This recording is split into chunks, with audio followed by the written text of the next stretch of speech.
so laggy. Oh, good job. Hello, and welcome back to some good old game development. Hope everyone's having a good day so far. Hope everyone's having a good one.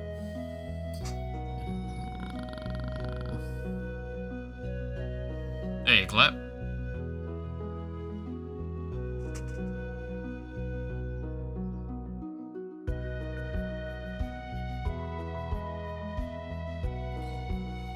Oh, alrighty, there we go, that fixed that.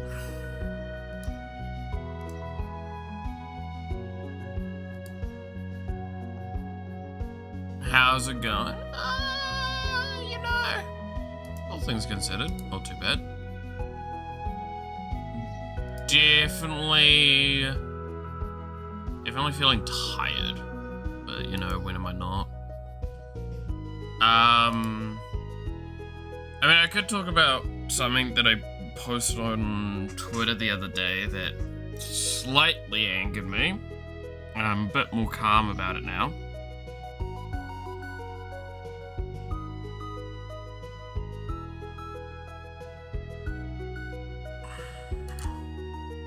It was very much like an example of why I just hate a lot of systems that I have to deal with.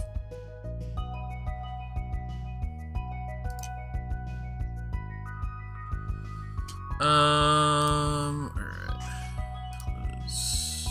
This should just be this, yeah.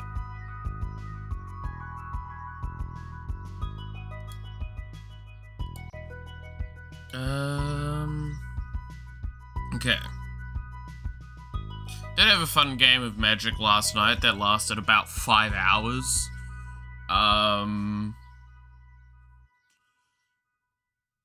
Yeah.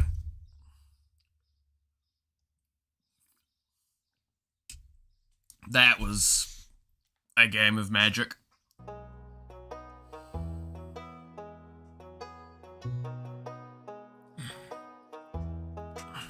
Alright.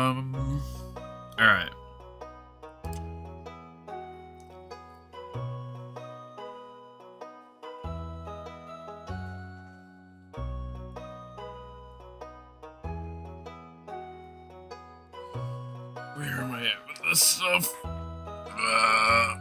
Stretch. Still gotta do that whole wake up thing better.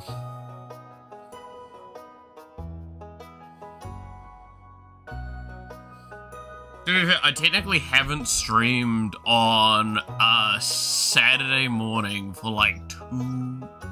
Oh no, okay, that's wrong. I didn't stream last week. I technically streamed the week before because that's when we did the box opening. But that was also like such a scuff stream. So...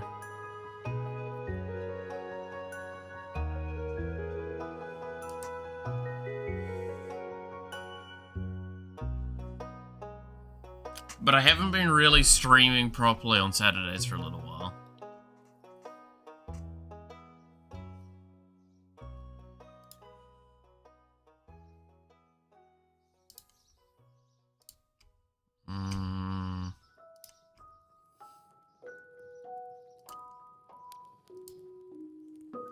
Okay.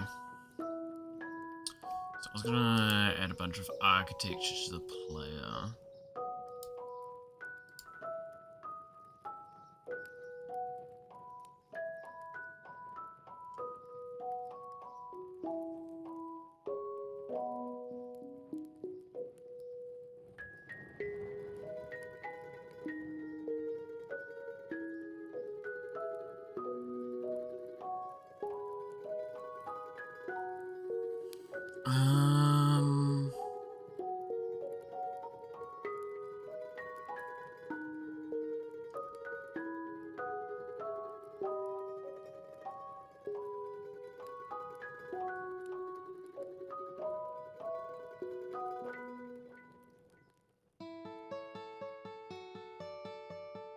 Okay, so what is the...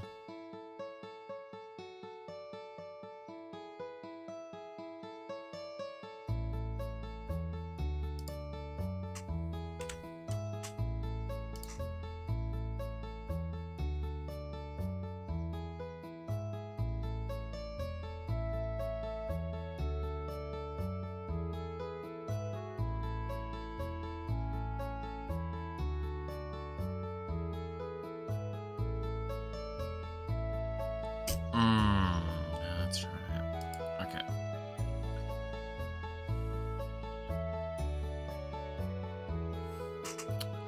Let's get started with this, shall we? So I'm gonna have to set up a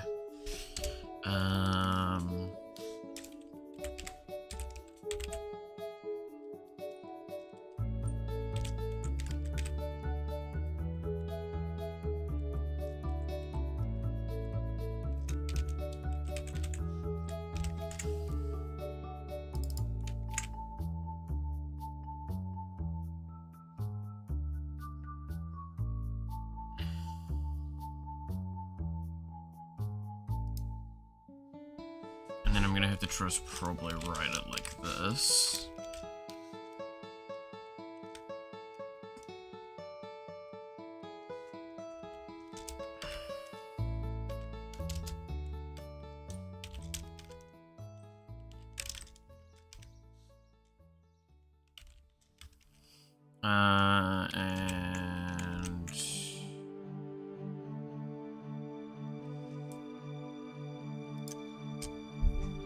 And the bracketing group.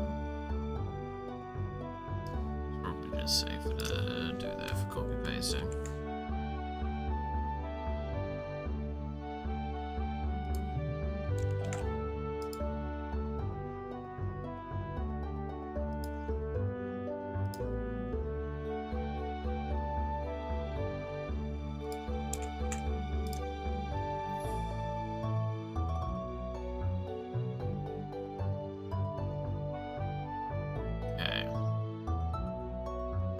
There we go.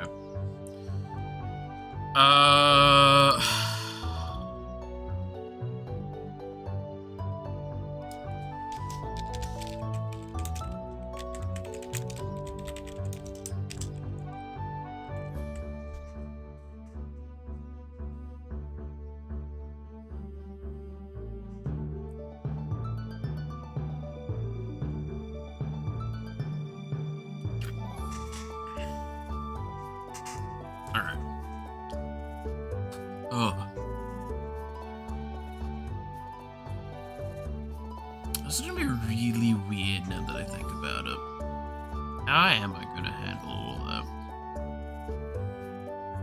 Gonna need a sprite to work with.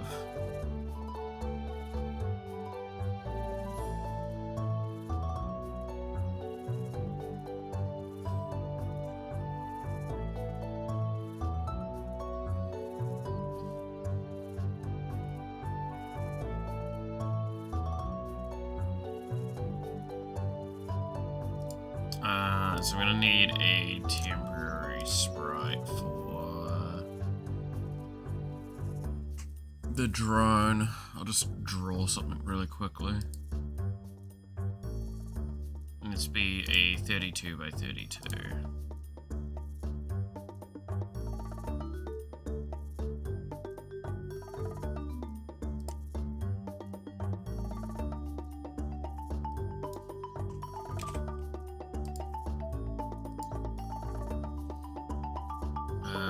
Edit image, and then I will quick sketch something for this. Hey, Hyper. How's it going? It's alright. Nothing too bad. Okay, so let's just be really, really lazy with this, because this is just dev imagery.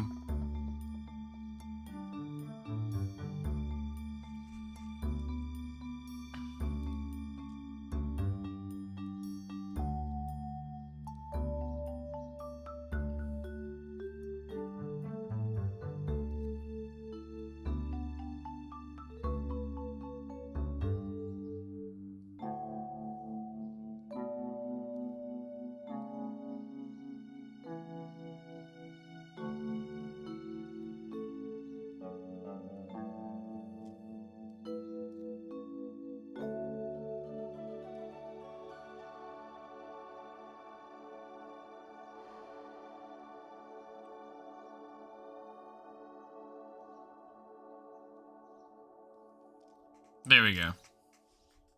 That can be the quick drone.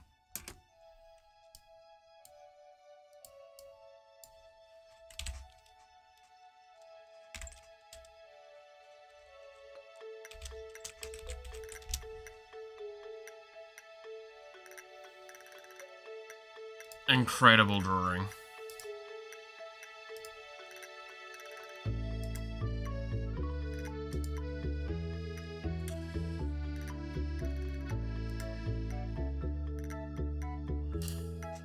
Alright. So...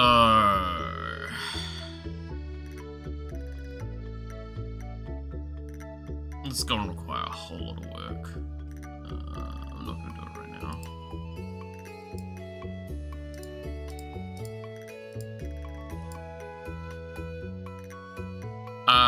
Her item was shield, if I remember correctly. It was just like a constantly recharging shield. Which is gonna require us to start writing in shield code, which is good. Again, this is why I'm picking the characters I'm picking, because they have the most wide range of things that need to be added to ensure that they work. Right?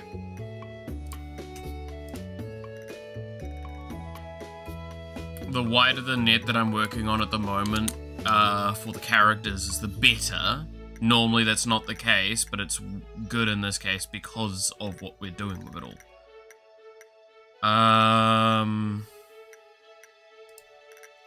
So I'm gonna mainly have to work on the passive though.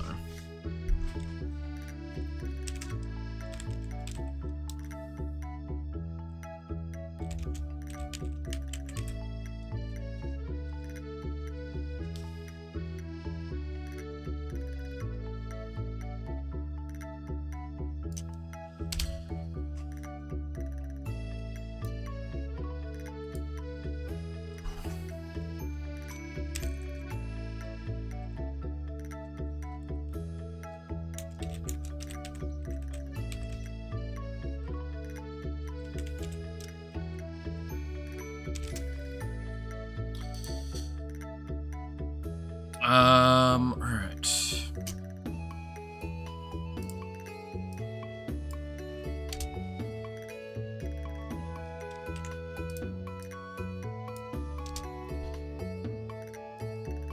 I'm just gonna clear everything out, because I don't know what I'm gonna need.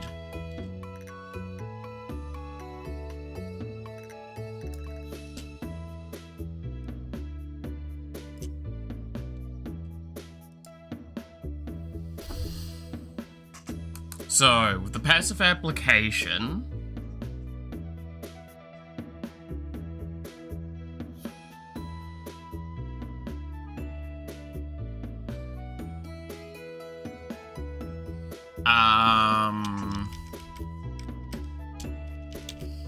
we're gonna have to set the player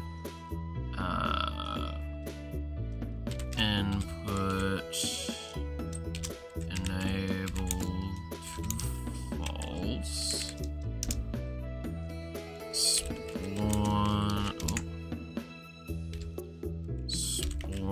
the drone, then set up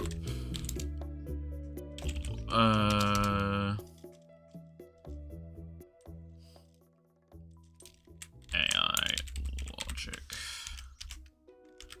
So this is very easy because all we should just need to do is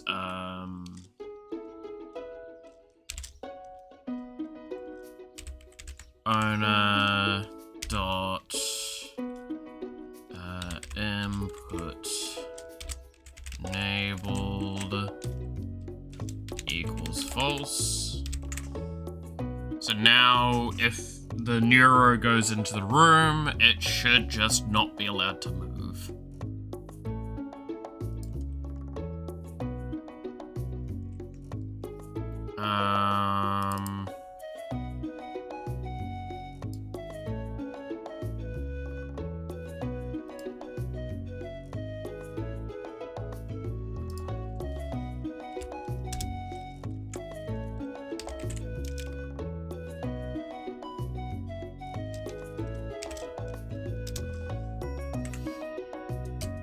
Okay, so let's start prepping to test some of this stuff. This is actually how easy it is to add a new character in to the general part now.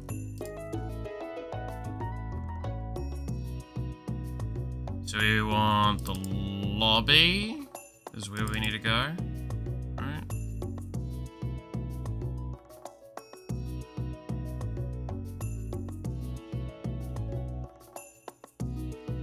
And then we need to drop in a character pawn on the instances layer.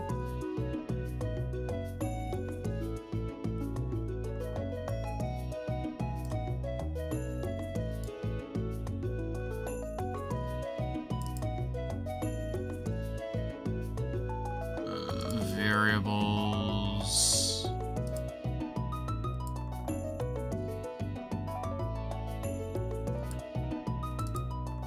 So it should be whatever is after Matara.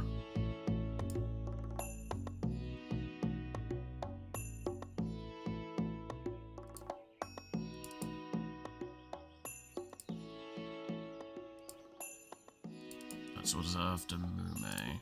0, 2. So yeah, it's 3 that we need.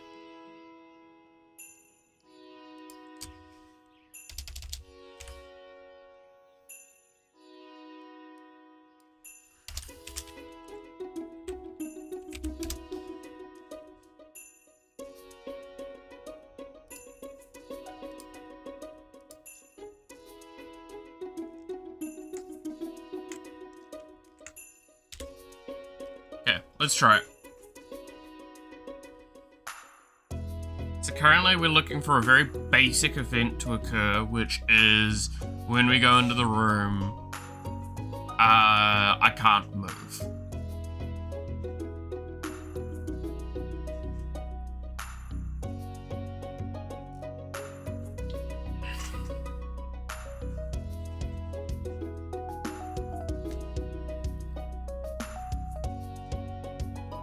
Which is a really wild thing to say that that's like what we're testing for, but we have to... The problem of what I'm doing, I have to do a lot of testing. A lot of piece-by-piece testing as well.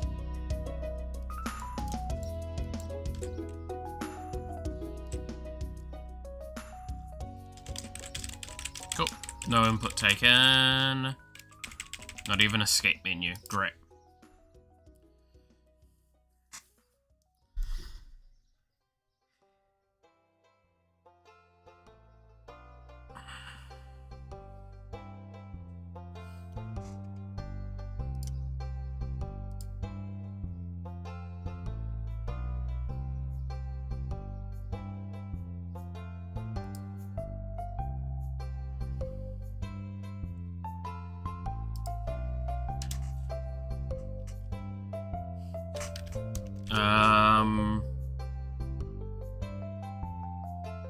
I think I'm gonna just write this as a separate function. Right.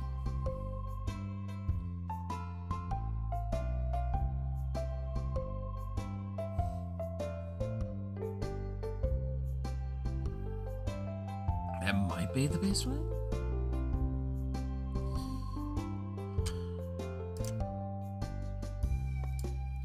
It's gonna be a whole endeavor.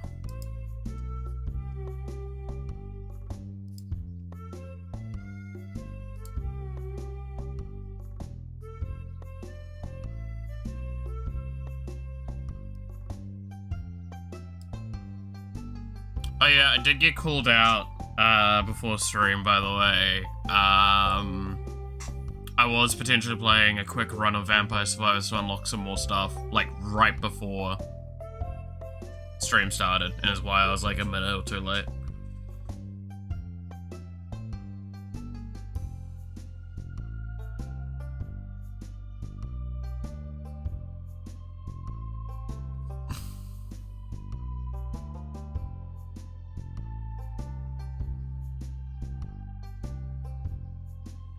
I quickly unlocked like 2 things.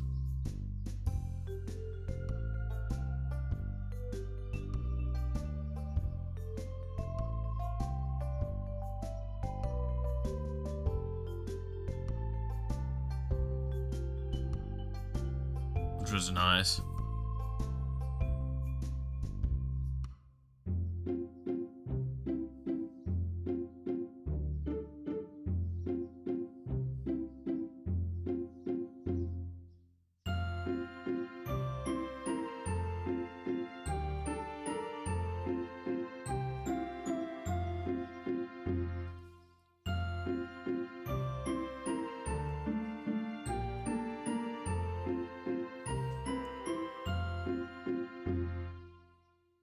Can't believe you do something like that. Someone totally didn't DM me for memes that you were playing it.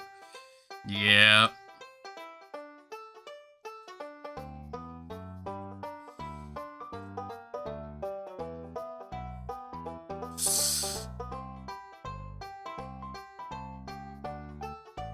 I mean, look, it's...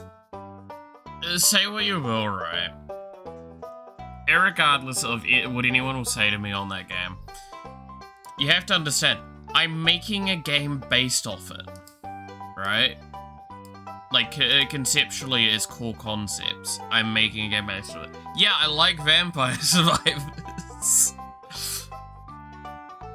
I don't think I need to explain that. That's the part to it that is, like, mildly funny to me, right?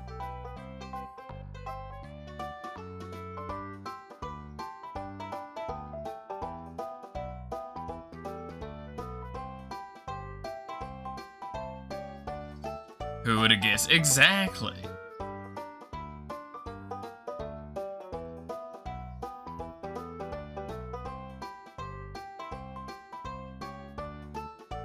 Like, that's the part that I do find, like, just entertaining.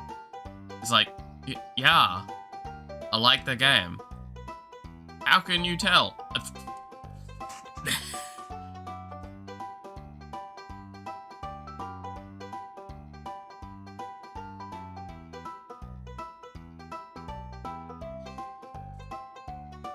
Back to the barnyard type beat. God damn it.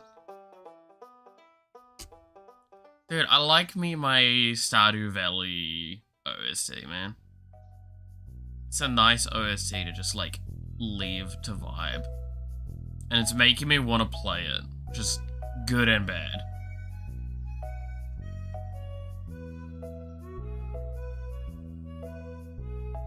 That literally never happens. I know, right?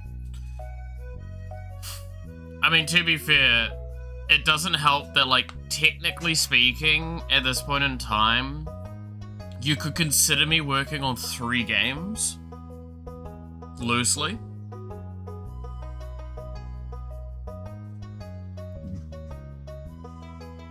Because we got this game, there's the card game that I'm intermittently able to work on when I'm not, like, stressed out. Which is very, very infrequently.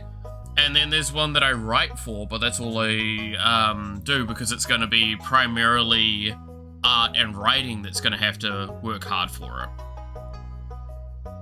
Not,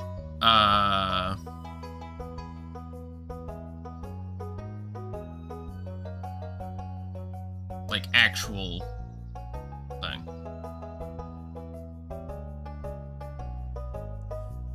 Return of Stardew Valley streams? Hell yeah. Also, I forgot my old games. Oh yeah, that's right.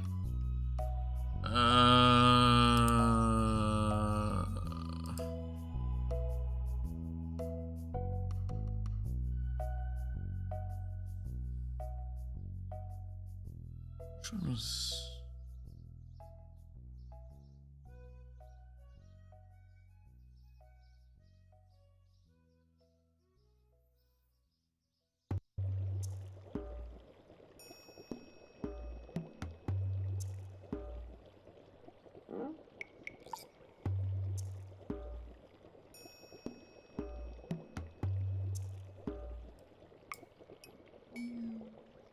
But yeah, no, like, it's very funny.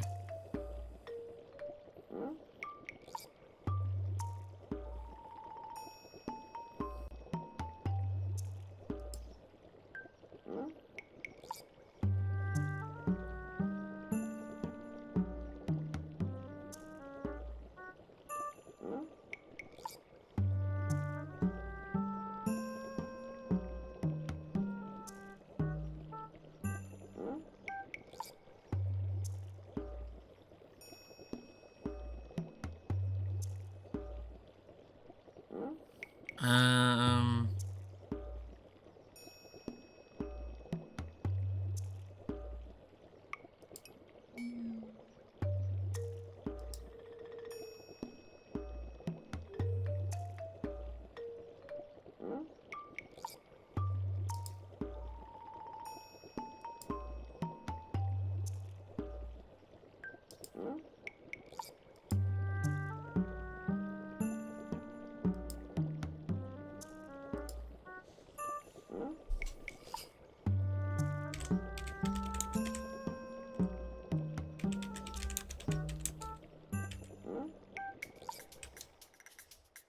There you go.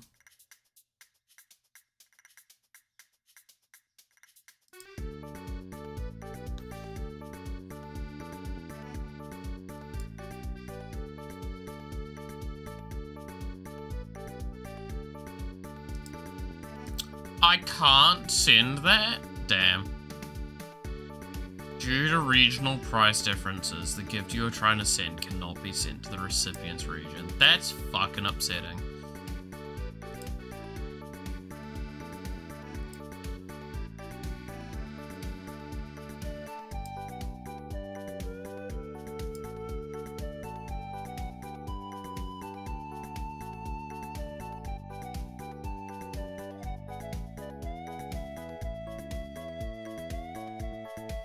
Did you try sending? Don't worry about it. I mean, who said I'm sending your game, Shiffy? Like, you know, it's wild. To be fair, a lot of these games are like coming soon and to be announced as well. So, you send money, I'll buy it. Can I just? Yeah, I should be able to just send the account stuff. Right. I have to go via the store. Right, and it's... How do you do it again?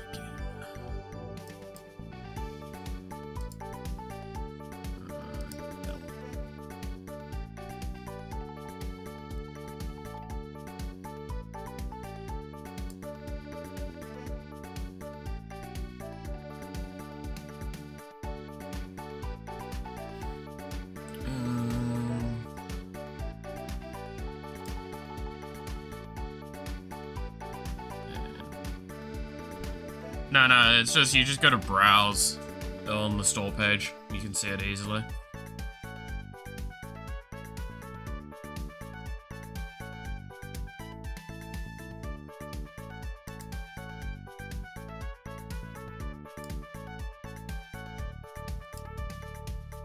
Give me a second, I need to...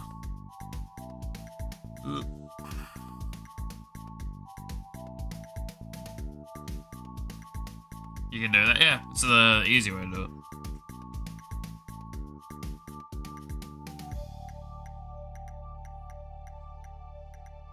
Hey, well, I can't send the...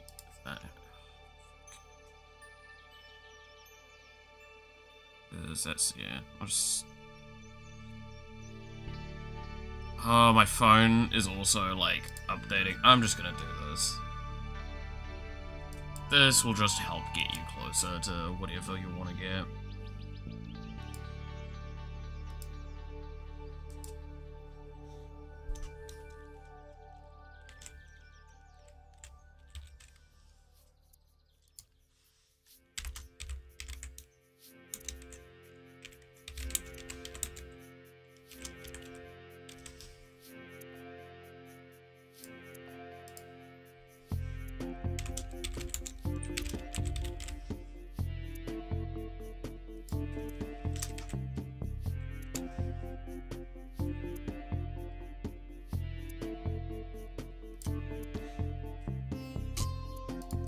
I think it's those.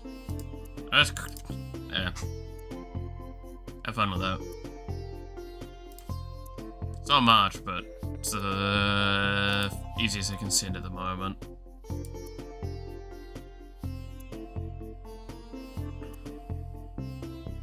It's So my phone's getting a bunch of updates, so I can't move money around in my goddamn bank account. Free.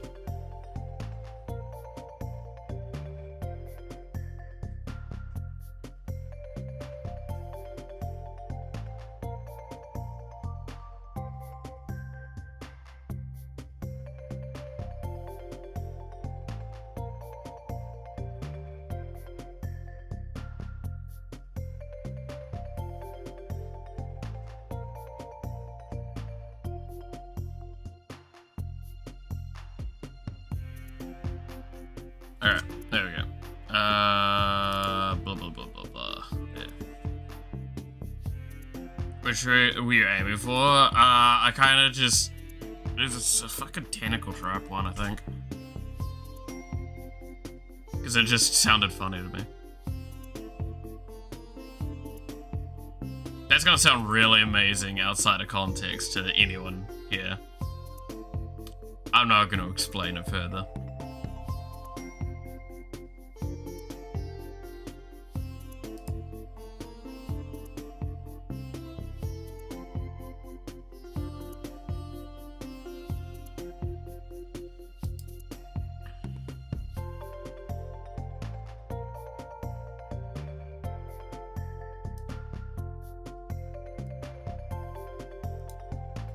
Alright. Where was I? I was looking at you.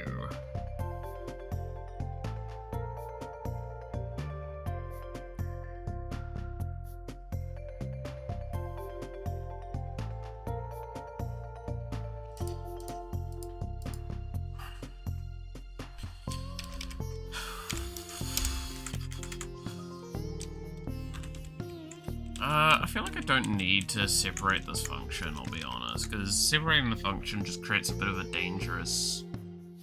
Well, it's because, okay, separating the function, what does it actually enable? Not really much. So yeah, we'll spawn it in... And then we have to set up the AI logic, which... How do I want to set up the AI logic?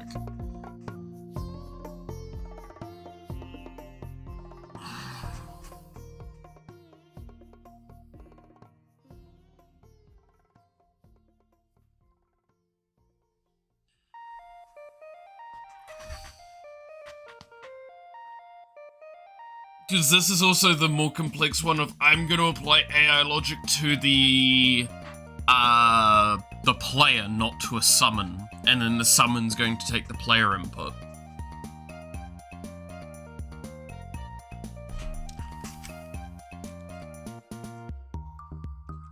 So that actually probably should be what I put right here.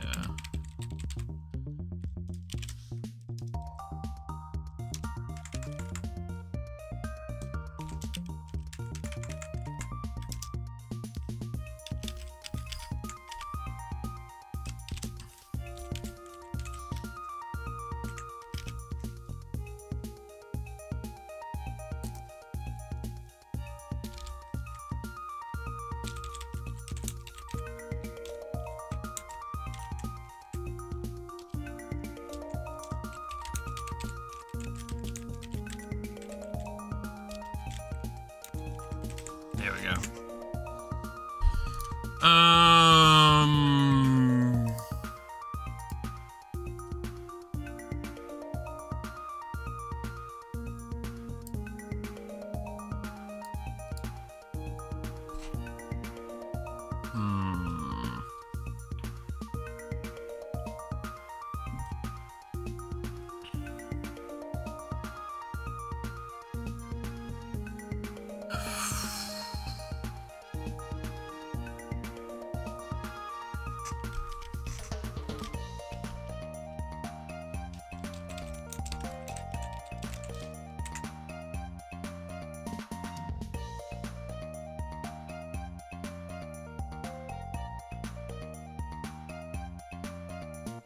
Okay.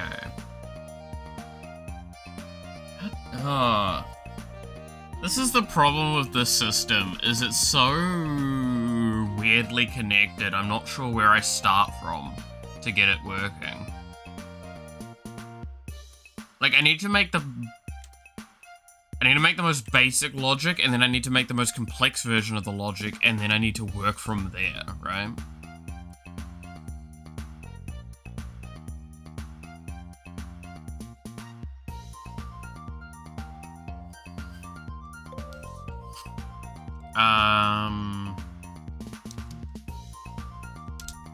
So we'll also write a function on here, which will, I don't know what the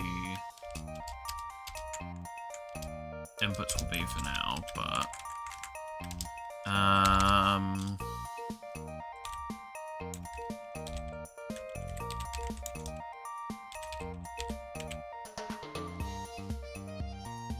so we'll do the AI pathing logic. So what we're gonna have to have here is find location to path to.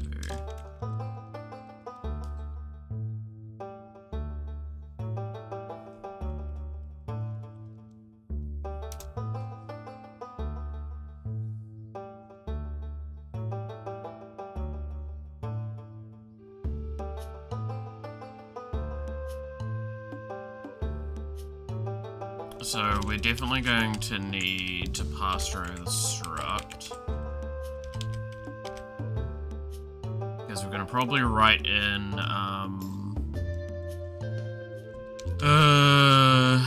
so it's going to need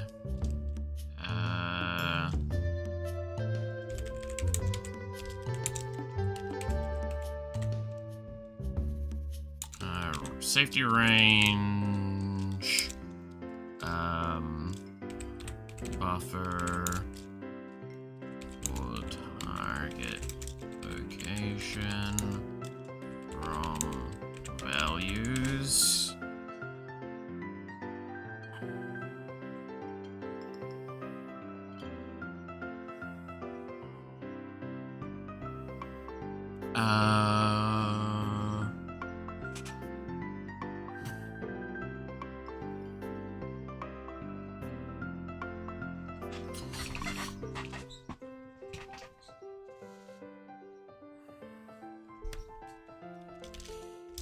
Okay, then we're gonna need a little bit of soft logic here. If checking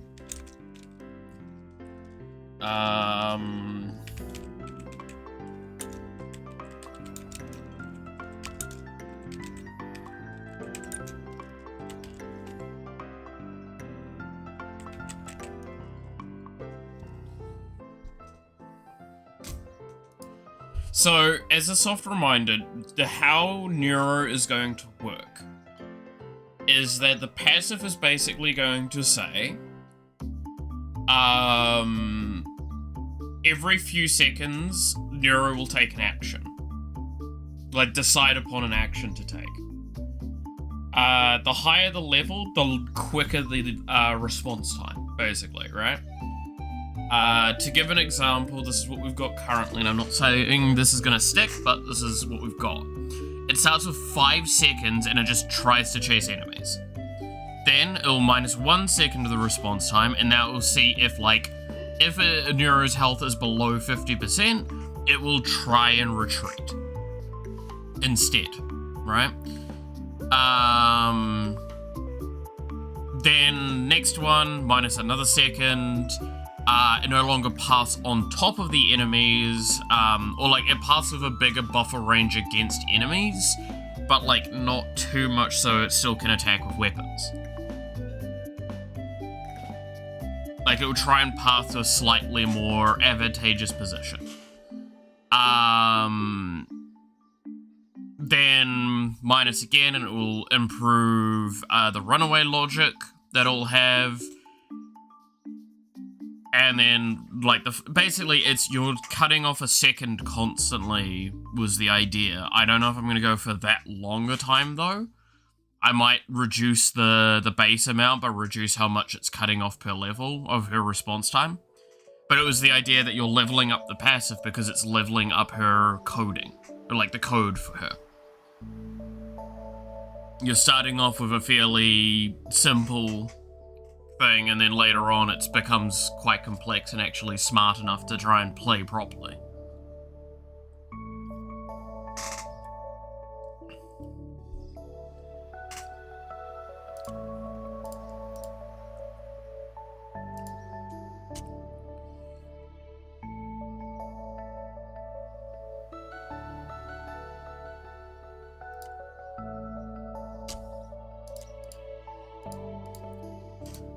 So we have to kind of do a lot of that in here.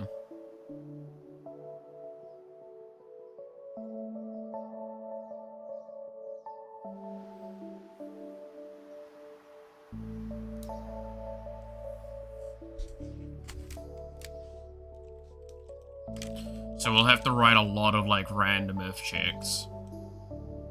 The most basic will be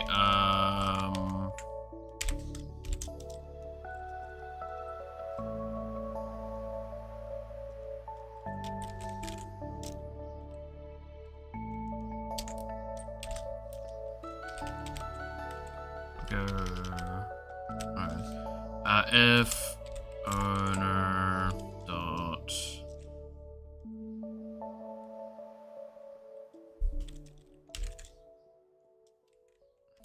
what is the player's max health called again?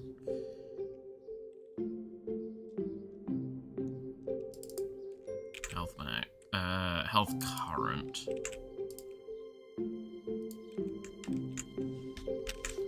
Is less than or equal to owner dot health max times 0.5.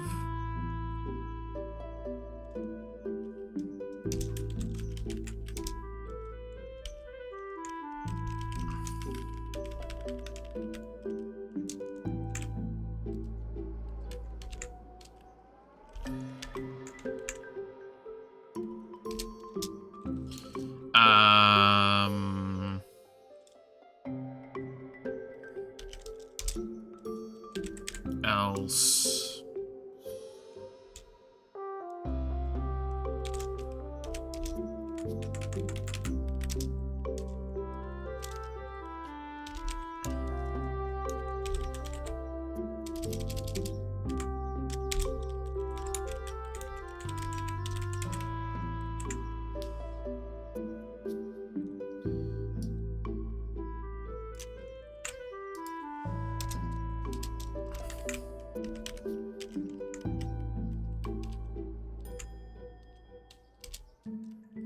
okay.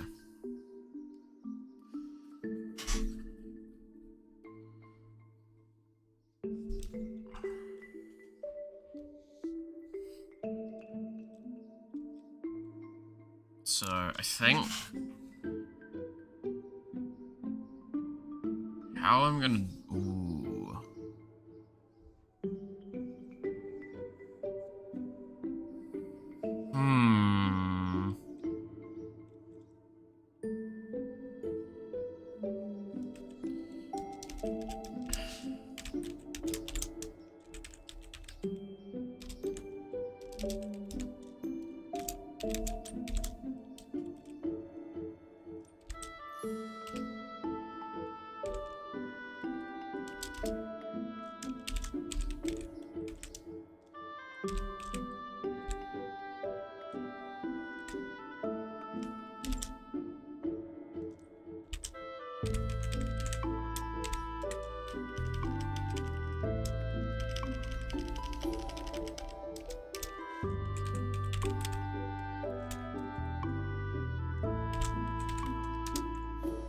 okay, I'll try that.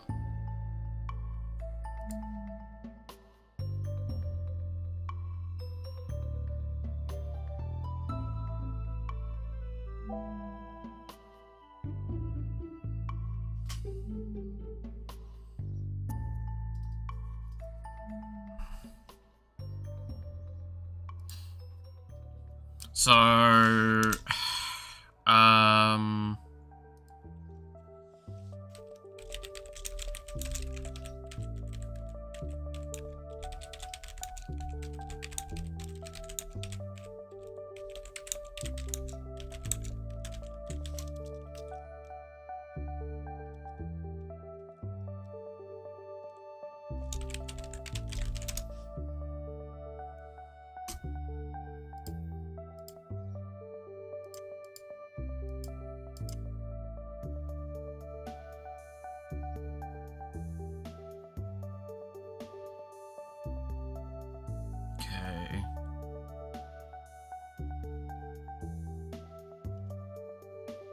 What does this give me?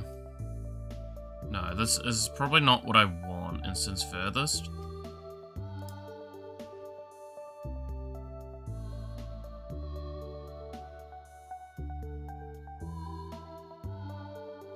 EX position to check for instances far from.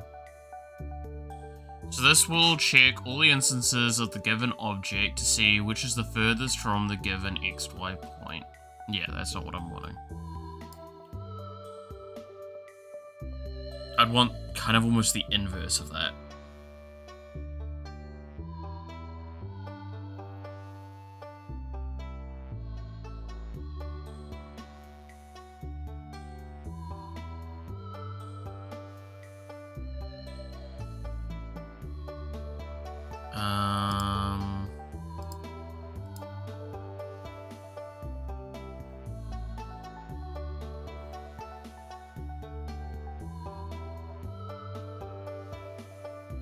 Yeah, I think I have to sample it.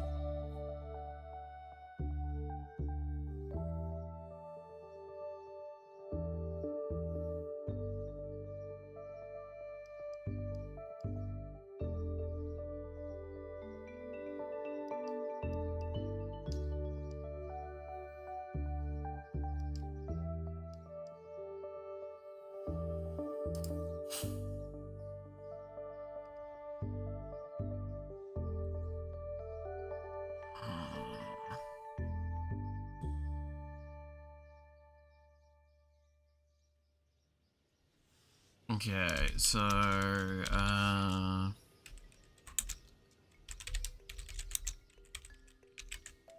set sample space, so we're gonna have to check,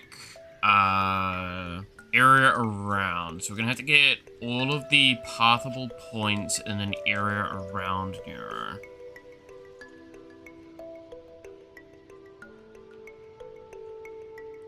Can I get Nera's grid?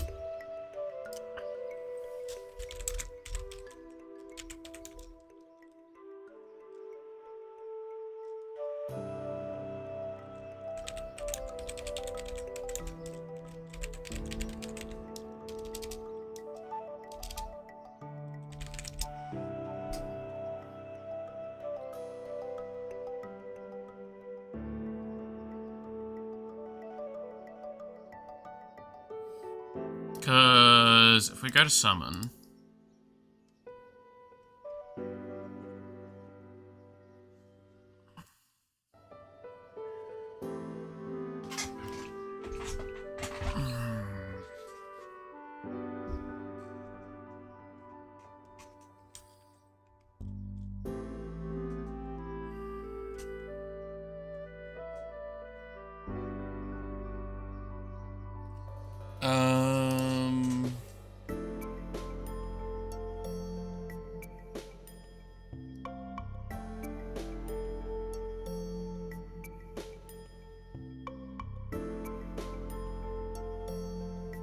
okay, so that's how I get the exact closest grid point. I know that. I know how to round to nearest chords. How do I get all,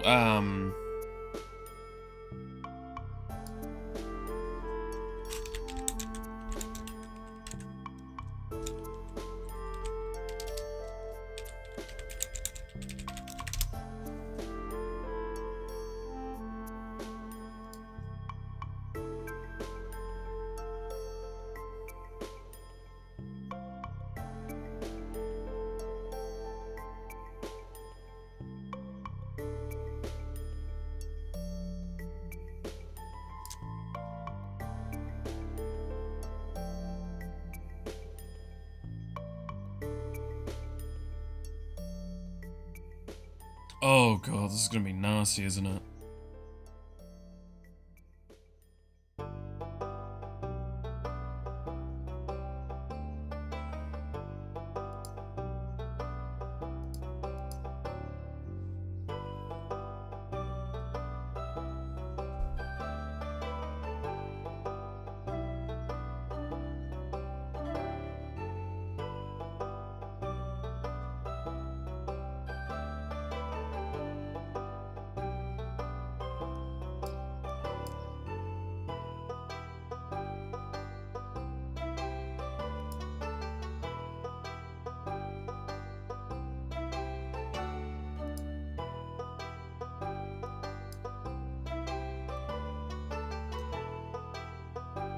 Okay, give me a moment.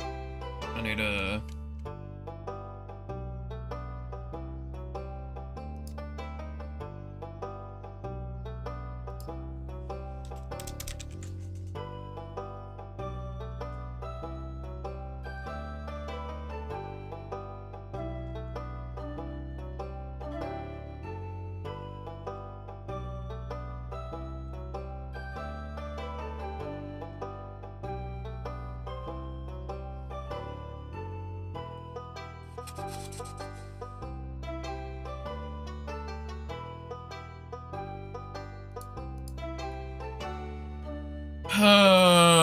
Okay, so I'm gonna need...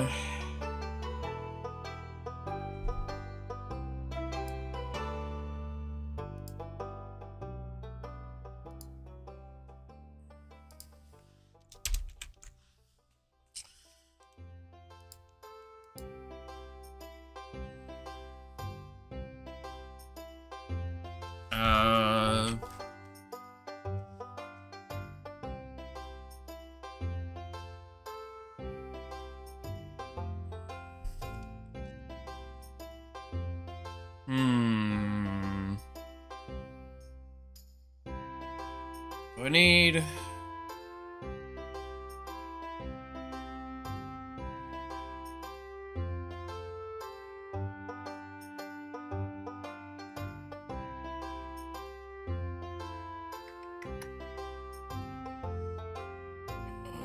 this work? Doing that? Hey, VTubers, how's it going?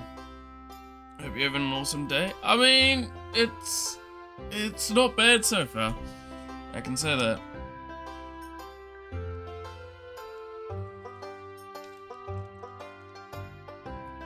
I'm gonna have to probably put this into functions, what I'm writing now, long term. Because I'm gonna need this in a lot of places.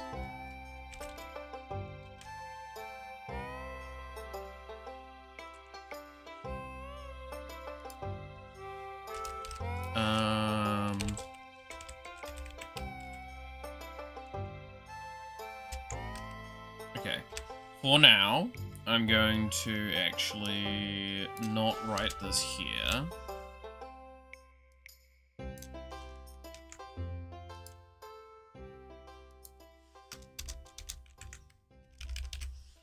And I'm going to cut out this.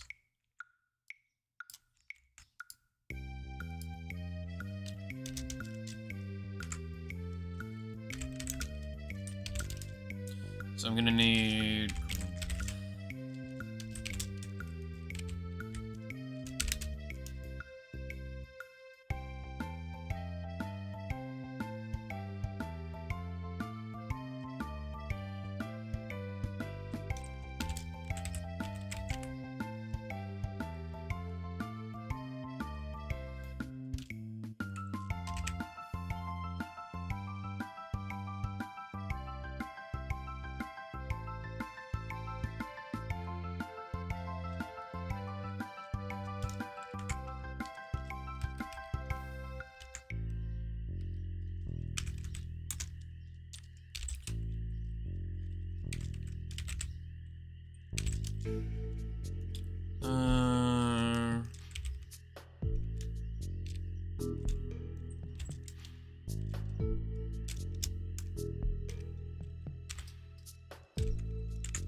Then I'm gonna need...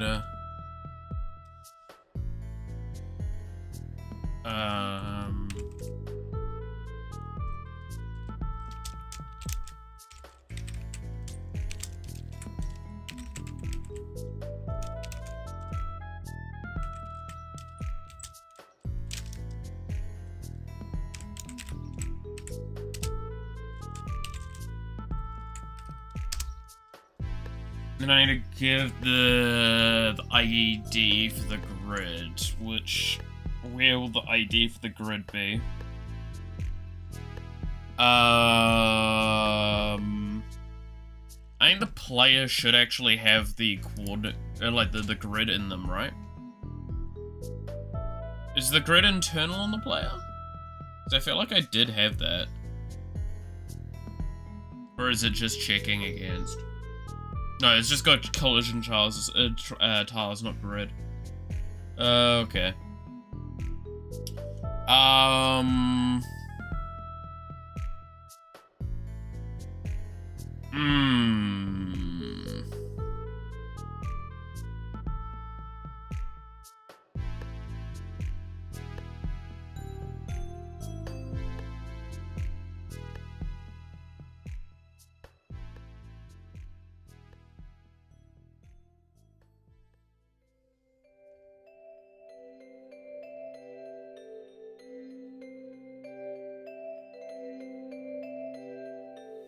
Okay.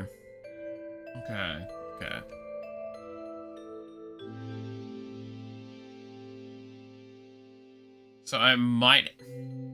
God, don't tell me I'm gonna... it's probably the correct thing. So... I'm gonna need to make a grid.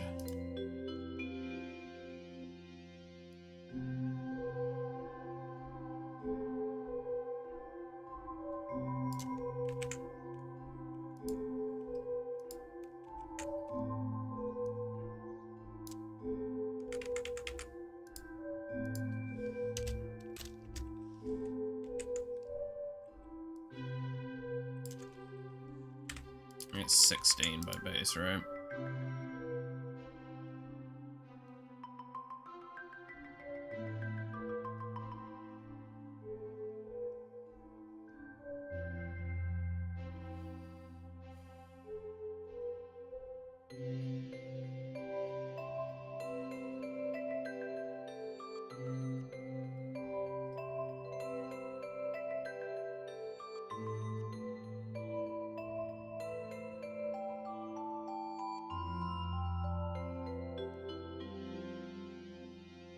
Is it 64? Oh,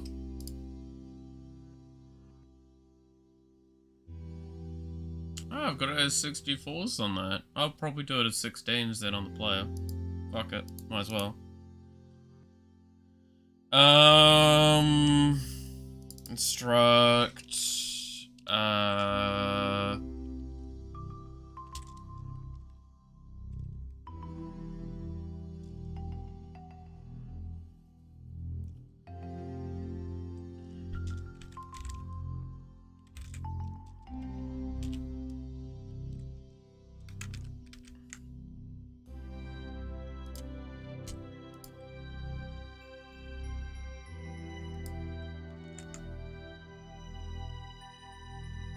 oh, I'm using an MP grid, not a DS grid. Can I just translate this?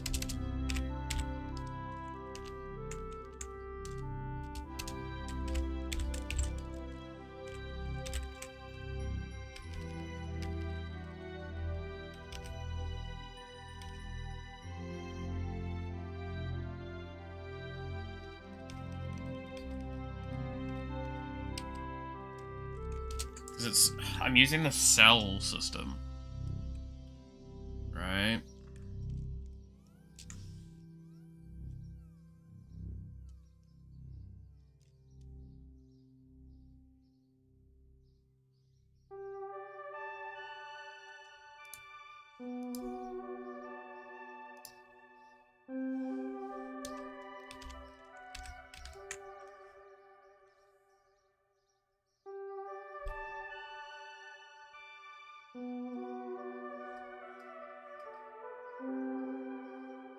I mean, the width should just be,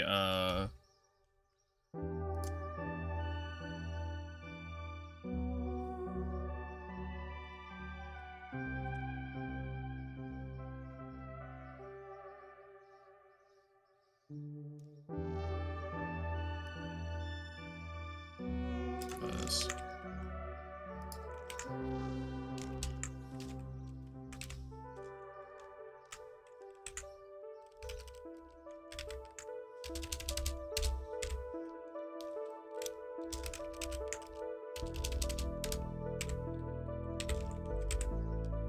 that's 90 spell height. Okay. And then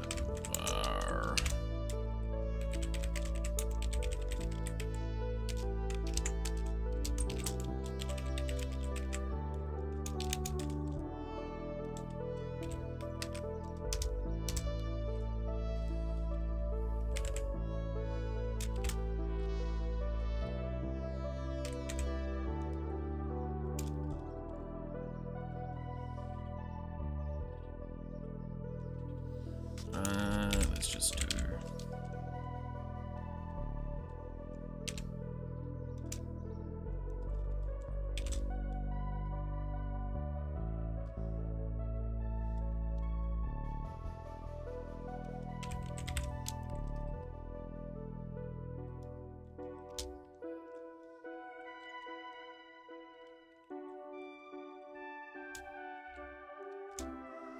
minus, I'm checking in 16s.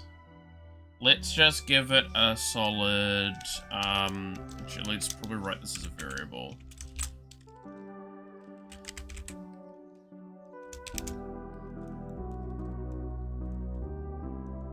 Let's give it a 10.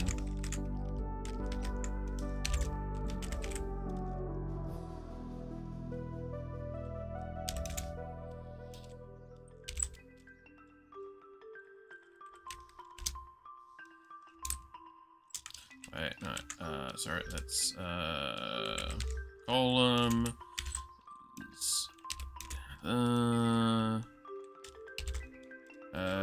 grid column plus range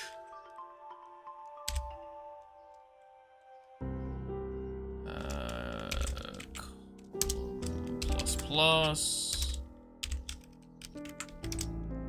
then so that's looping through the columns. Now we've got to loop through the rows.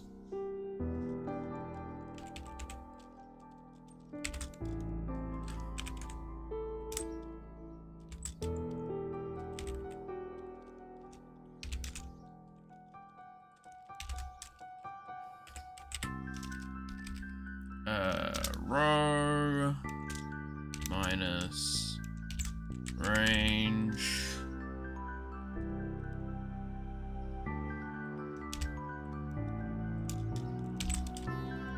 row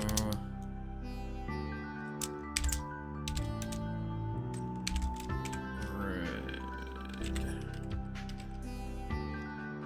row plus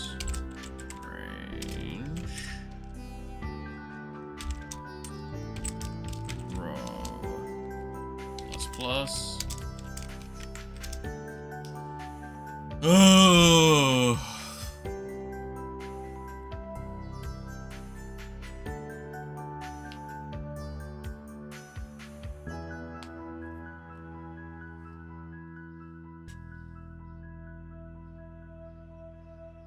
Ugh. So, because we're checking with the range included, we're gonna have to do a security check here, or, well, security check, a condition check of the fact that it should be within range.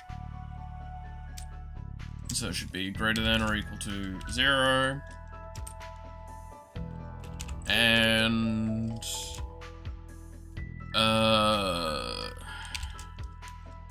all is less than grid width, and row is going to check for the same stuff.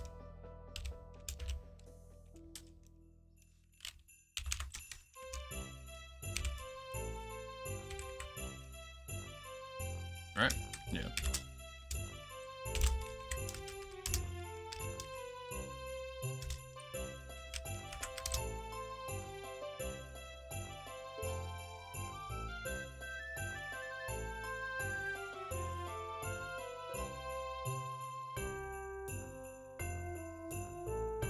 I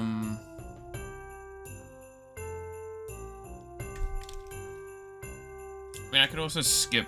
Yeah, fuck it. Let's also have a quick skip of.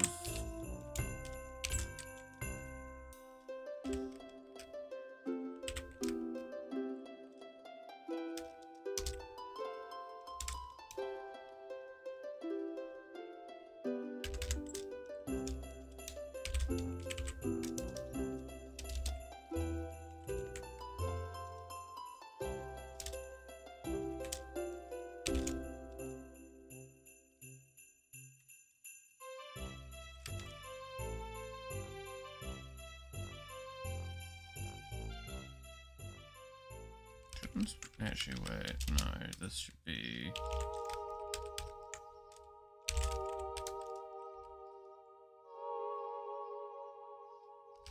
Yeah.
Alright. That should work.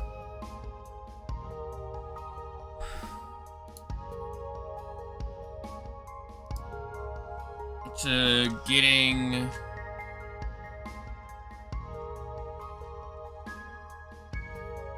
the surrounding points.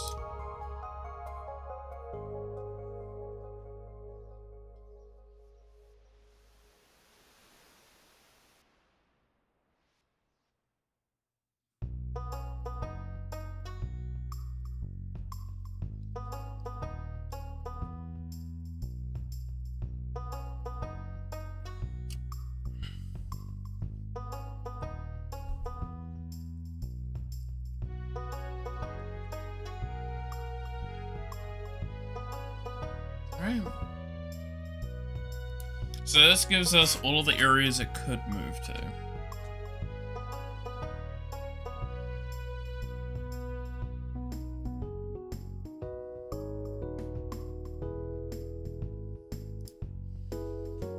Then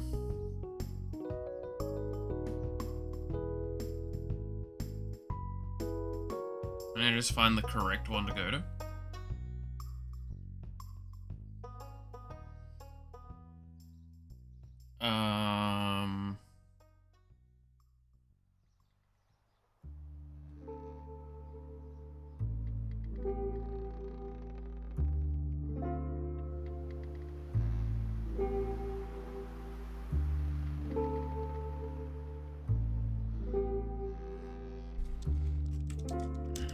Then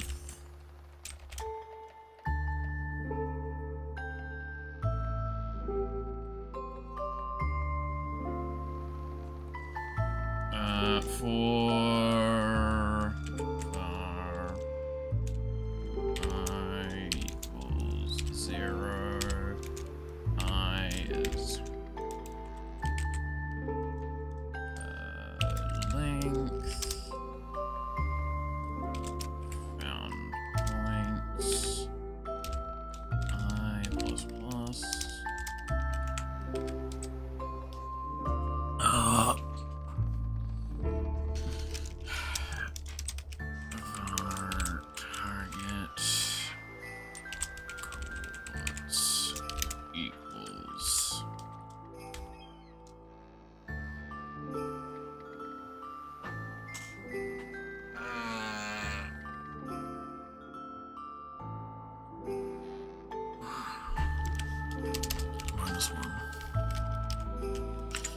Um...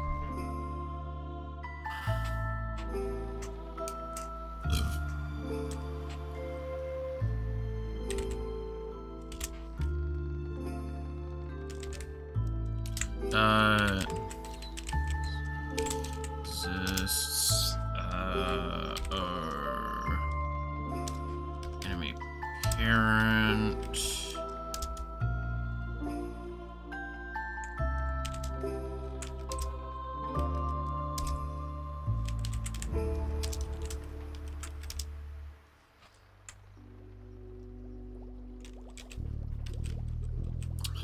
I fucking hate that about this.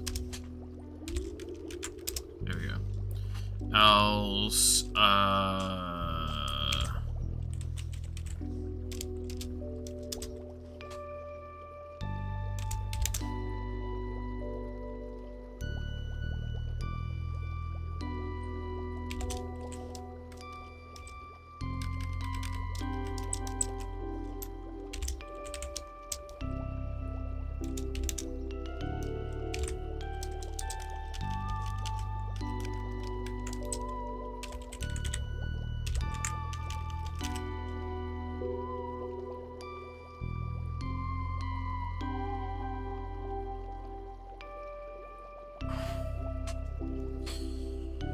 okay,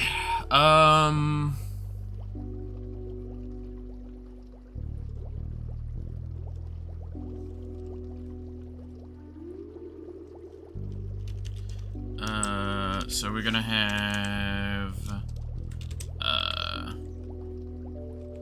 current min equals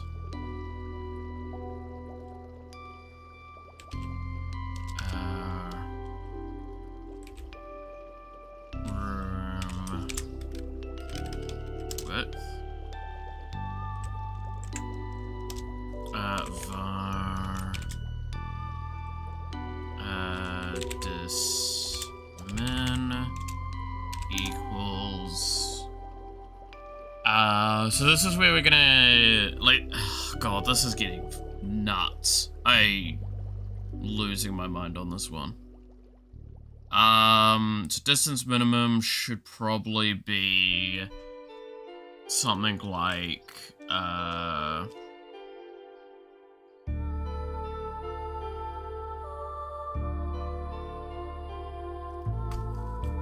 because I have to do this in pixels.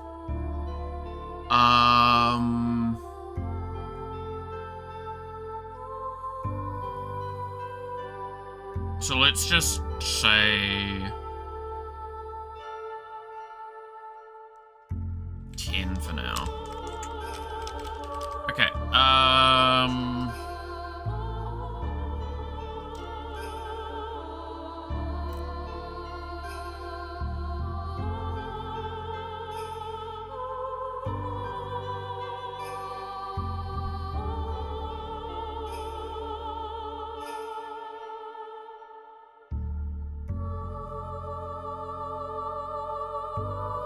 alright, so, if, distance, yeah, this, to point,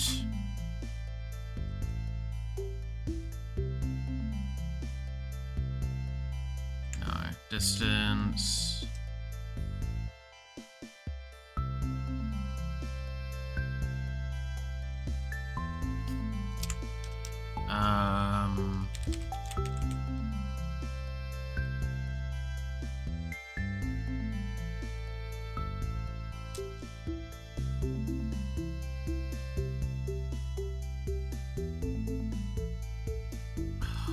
fuck, this is gonna be really weird. Okay, var temp chords equals x. It's going to equal the found point. Oh, you fucking found point I dot X times 16. Y is going to be found points I dot Y times 16.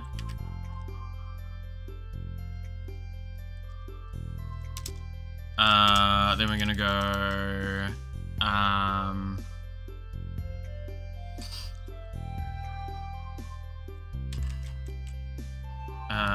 find instance nearest temp chords dot X temp chord you've got to be temp chords dot Y O enemy parent our target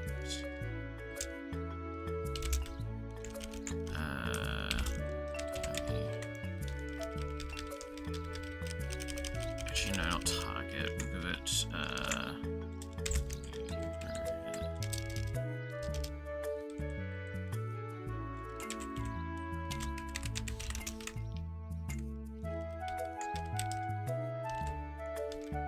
okay, nearest enemy. If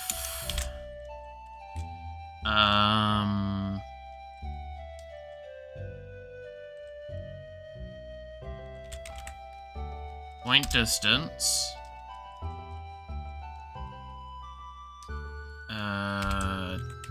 temp chords dot X temp chords dot Y nearest enemy dot X nearest enemy Y is less than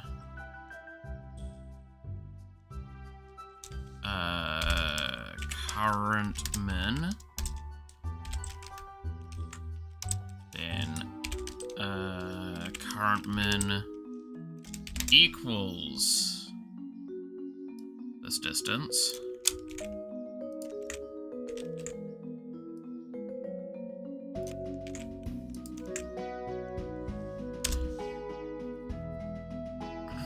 And target chords equals temp chords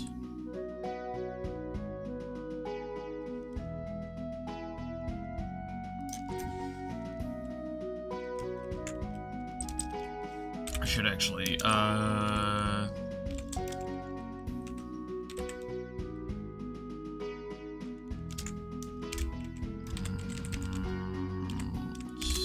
this equals this, so I can do better calculations of this. Current distance is that, and current distance is greater than distance minimum.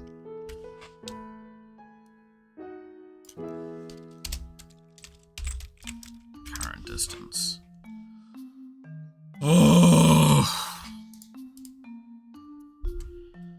Does anyone understand what I'm doing? I don't know if I understand what I'm doing.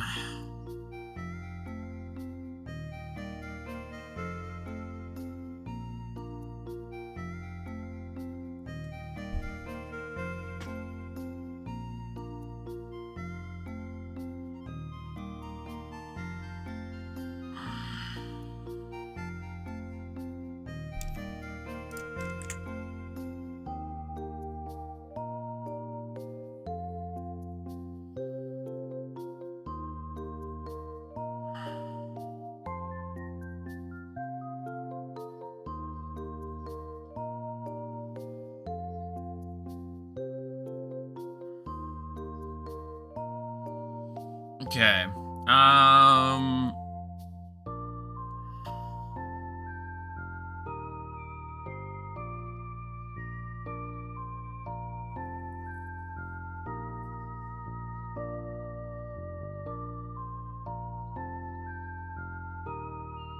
So because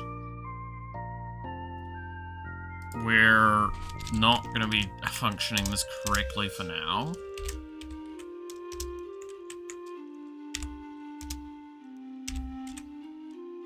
I'm just gonna...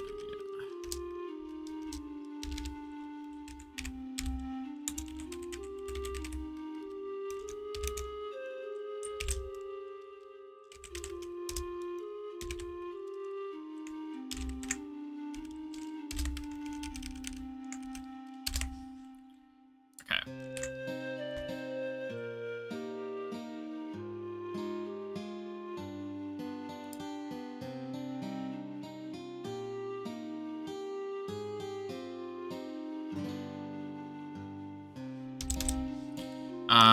And then we need...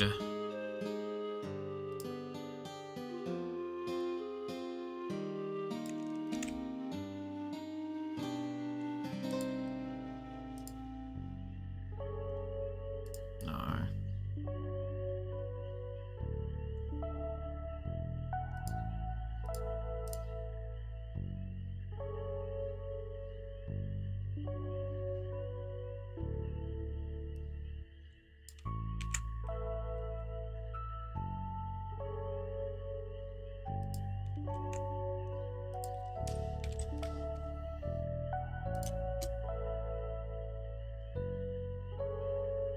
Index base value. Let's just kick this up to 4 for now so we can see.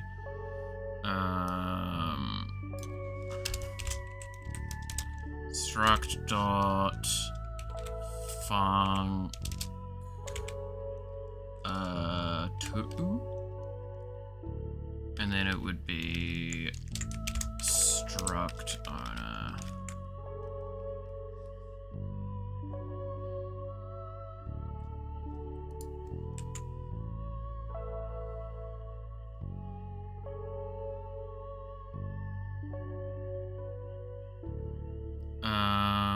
Args re-add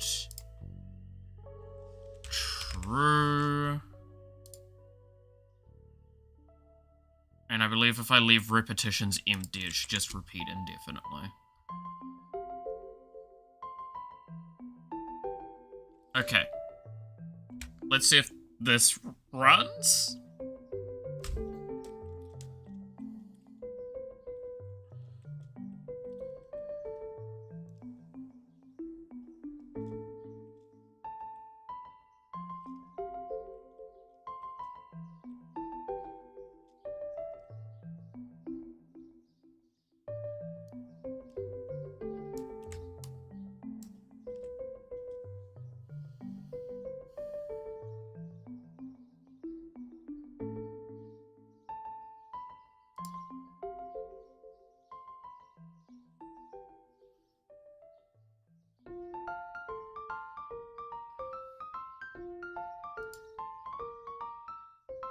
Cooldown cool, not added.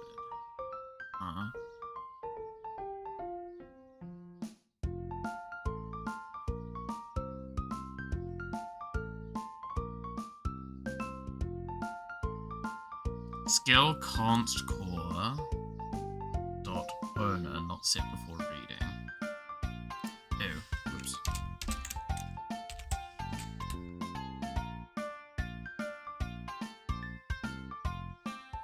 That's what I get for copy pasting.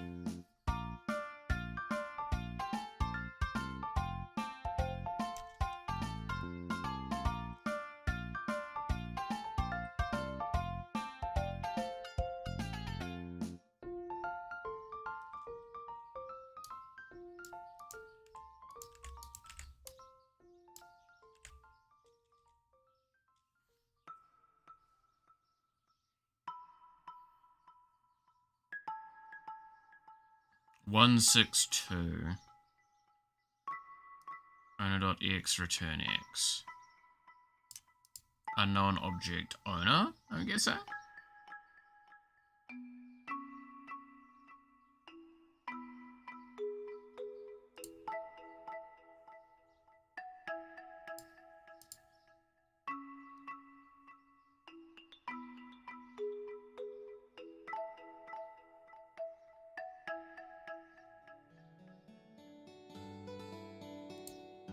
Curious.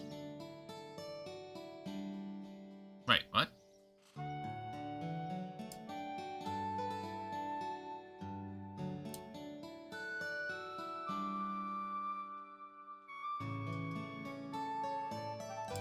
I'm actually gonna have to breakpoint this one because I want to know which one's the one that's not got a correct thing.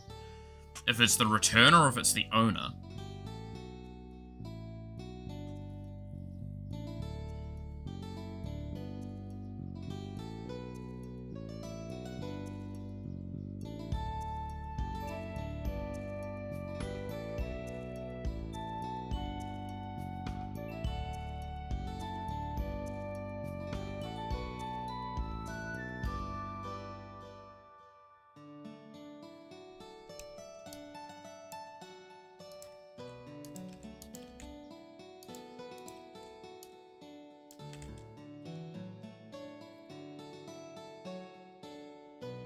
There's the pop of the error.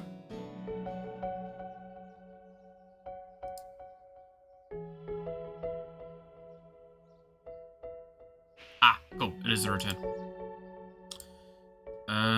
So return is currently not changing from the -1. Which means... Okay, let's expedite it with this.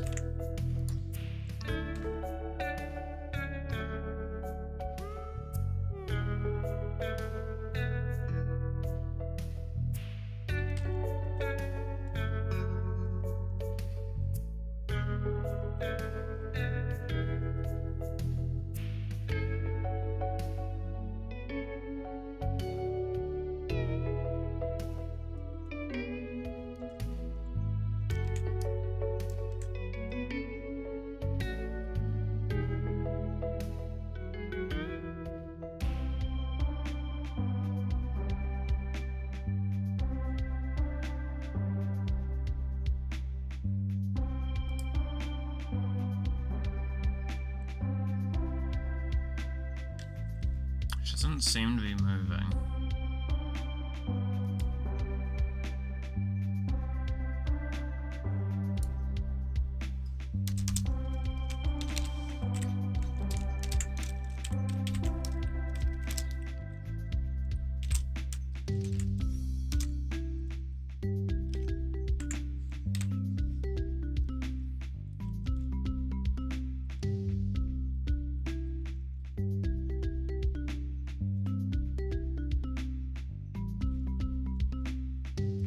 Let's see if it's just because she's staying on coordinate, or if it's not moving correctly. I'm going to assume that it's not changing coordinate. So 800 by 800. 800 by 800.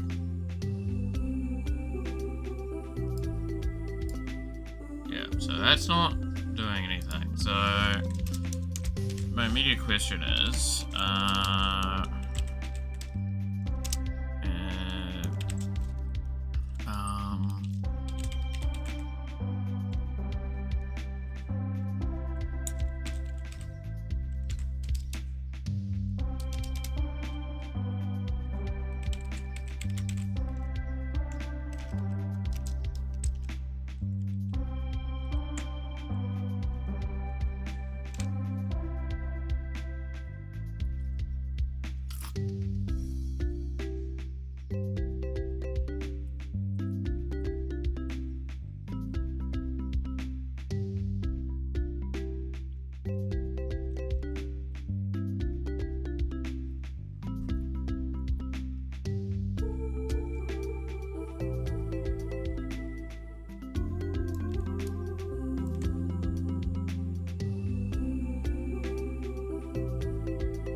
not actually getting here.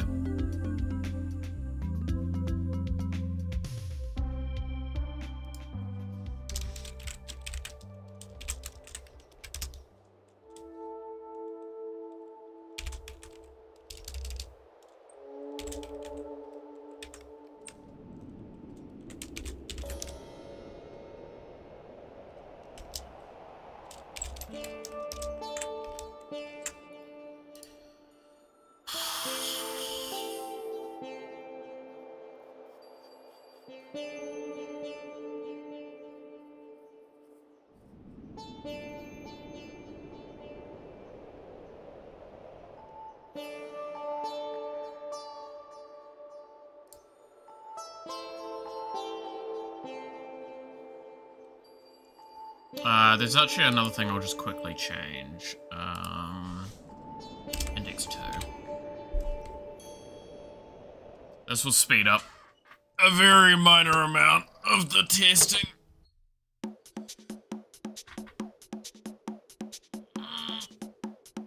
Oh, stretch.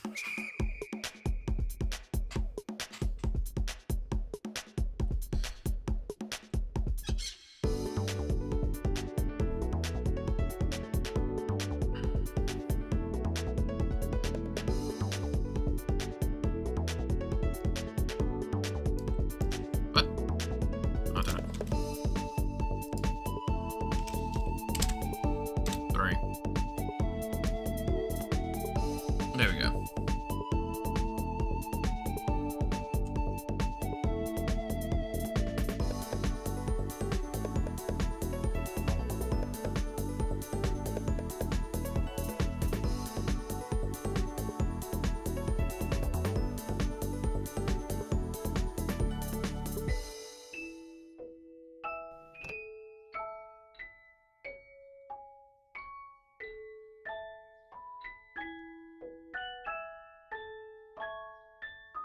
Okay.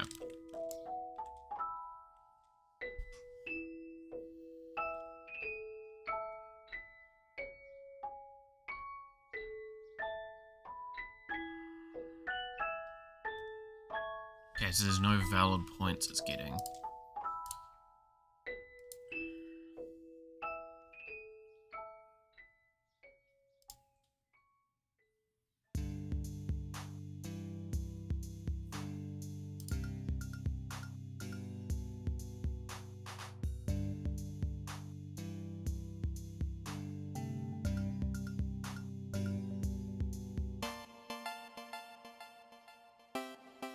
In fact, it should be the opposite. It should be finding every valid point. Every point, including non-valid.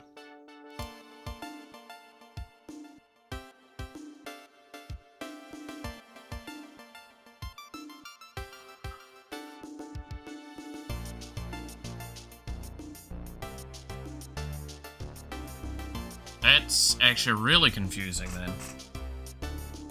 Because I should be teleporting even into walls right now. If, the conditions are met.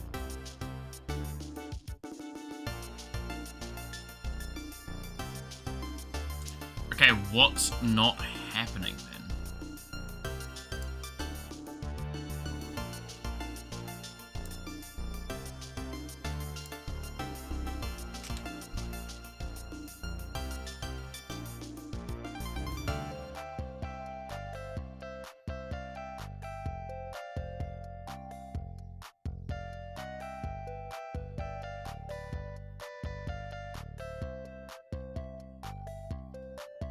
That leaves me very curious.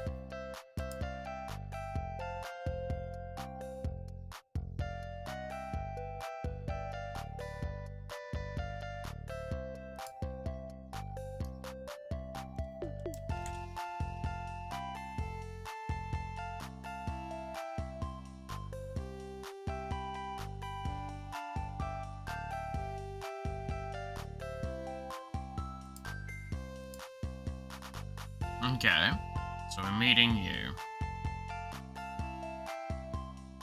Greater than or equal to 0. Ew. That would explain it. Right.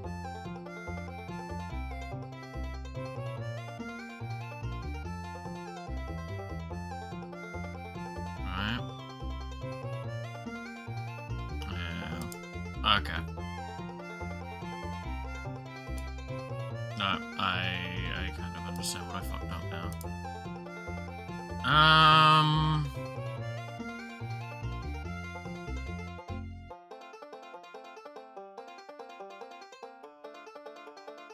So now I need to do...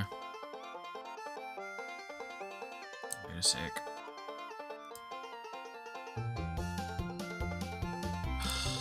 Oh. Open up.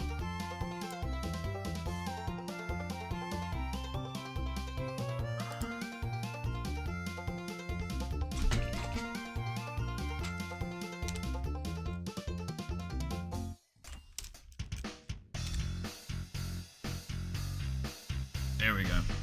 That would explain where the issue has been lying. Okay. That should correctly math out now.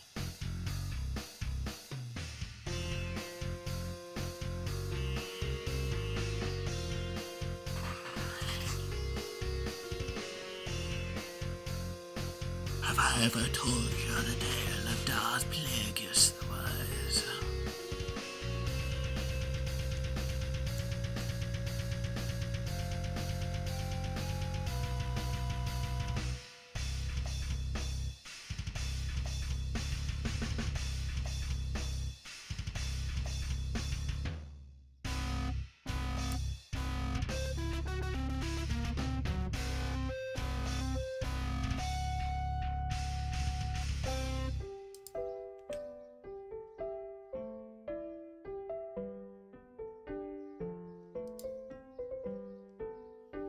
Okay, so we know now we're getting the points. The points are getting checked. But are they meeting the condition?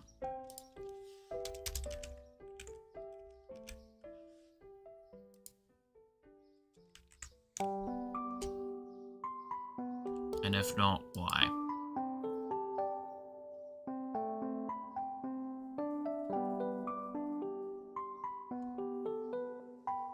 Actually, let's stop that. And I'm gonna write up a whole little equation.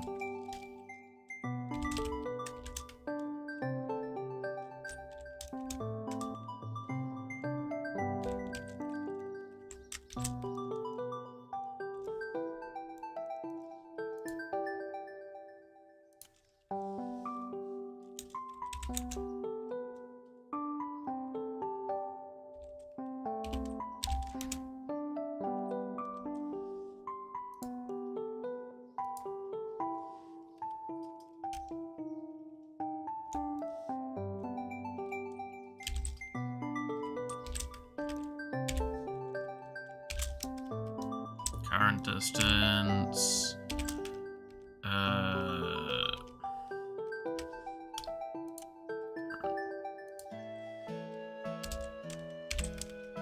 Current min.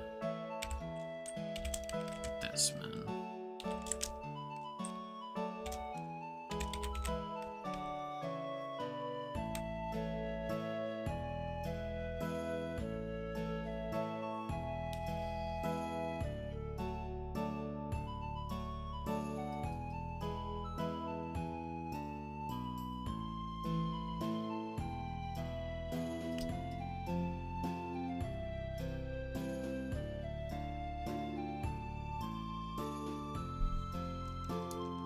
If I don't see that, then I'll move it on the outside of it. I'm not seeing it.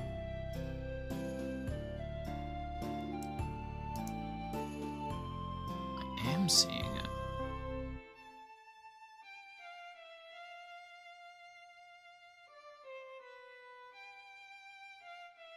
So why is it not changing then?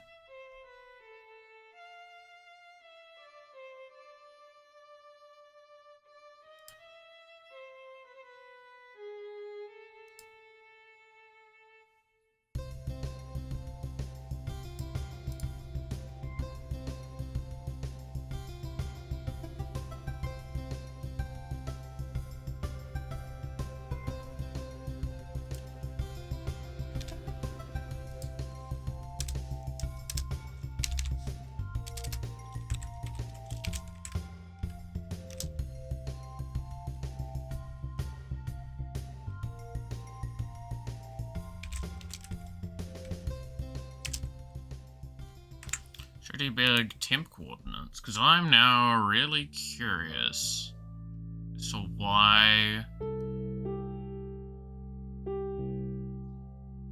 target coordinates isn't changing.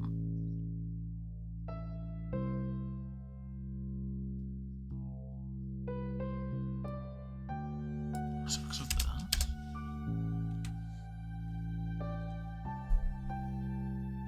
If it fails once, it eats it.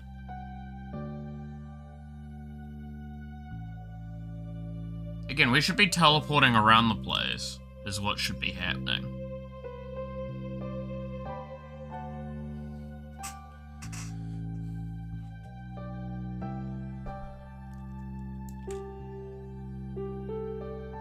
Like, when enemies arrive, we should start teleporting.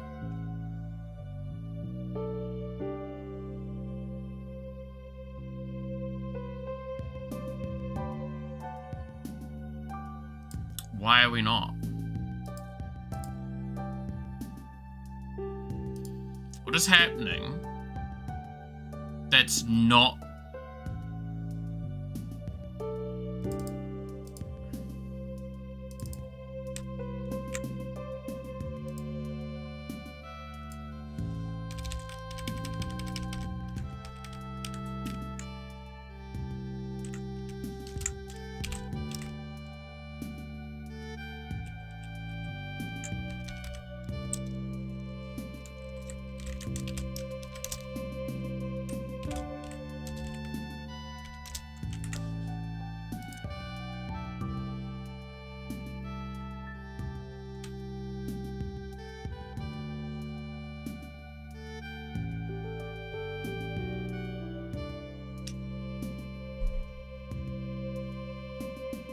Is it code from the player that is fighting this?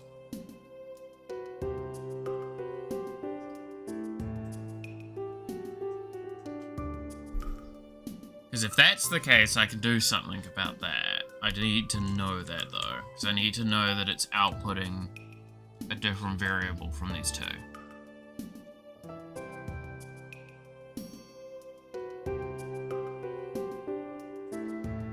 Okay, it looks like the player's code is fighting it.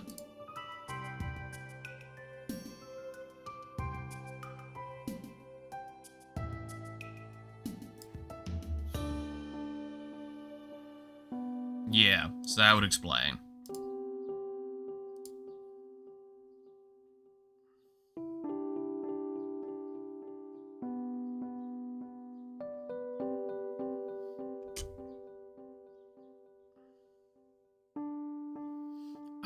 So owner position should be what we're modifying then.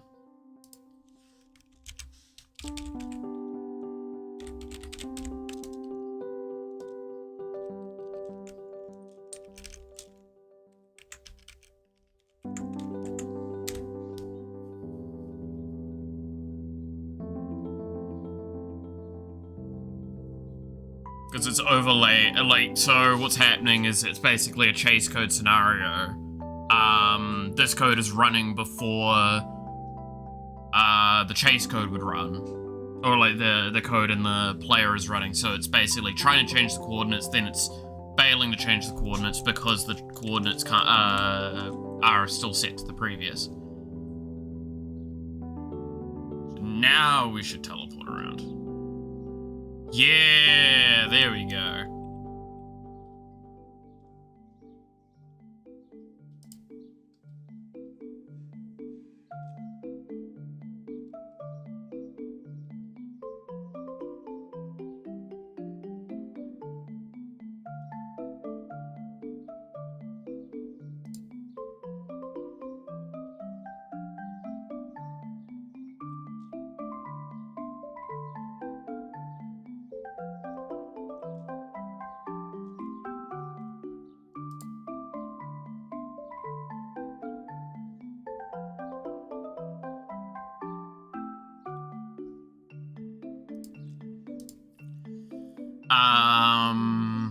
Okay. I'm gonna probably bump that distance minimum up a little bit. Oh, Lord.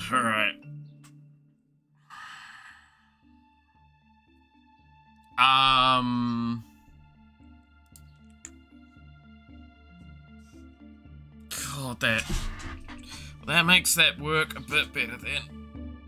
Ah!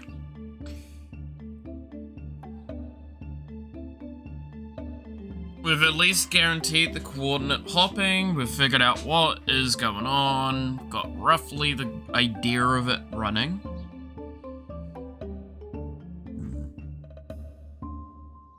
And we can see there as well, how it's gonna function is basically what's close, like, if there's an enemy close to a point, but it's not too overly close, she'll try and move there, right?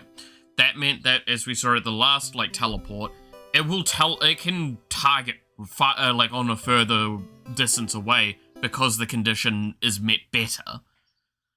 Which does mean that she will sporadically run around a little bit, is the idea. She's not guaranteed to be consistent, which is good. Right, I'm gonna be... Just a second. I'm gonna be back in a moment. Just need to go to the bathroom. So I'm just gonna do that to actually, like, indicate.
Alright.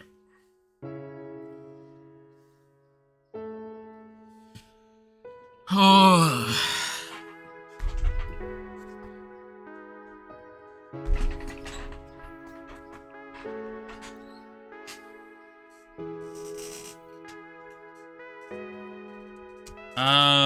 Okay.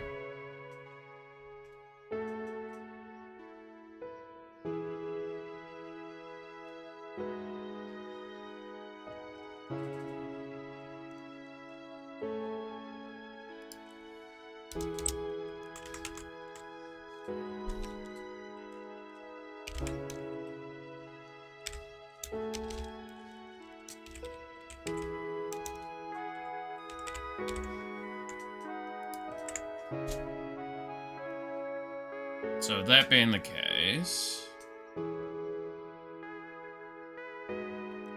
let's try.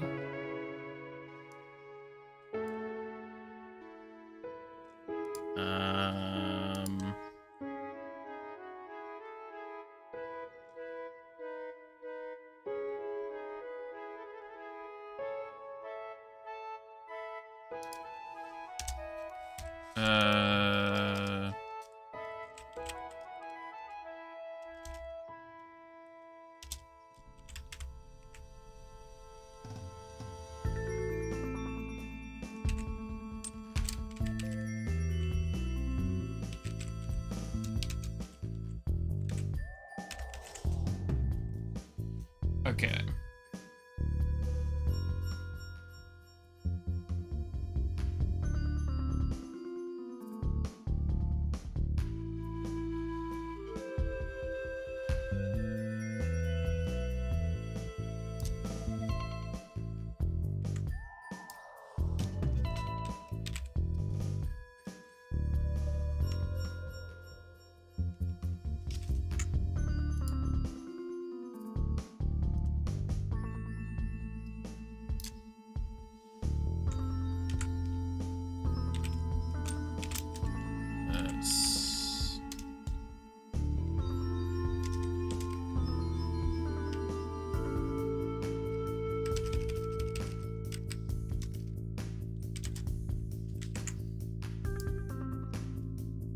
There we go.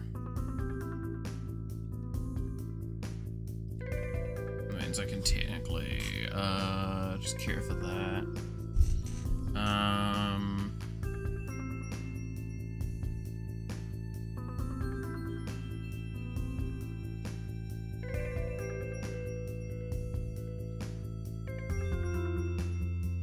And then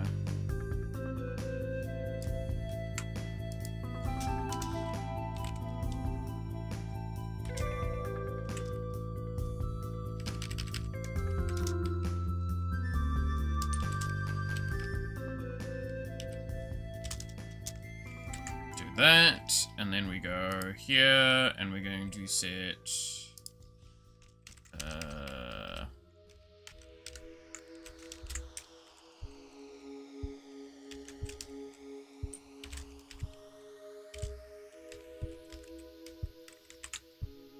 standard movement is false.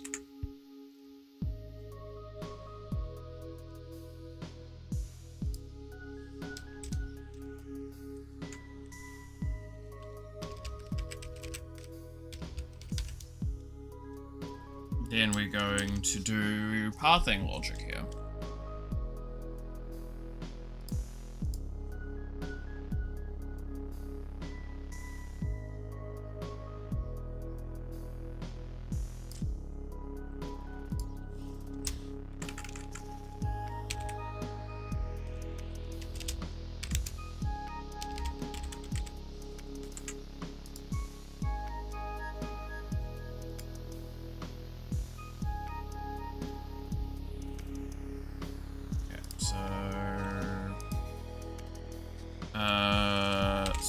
Struct dot value 1 equals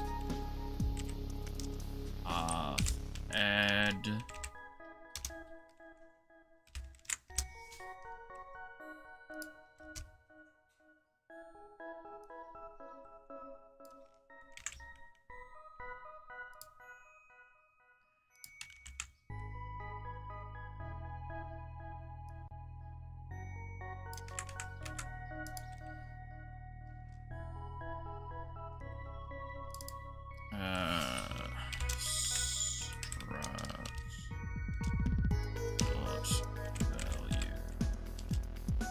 zero struct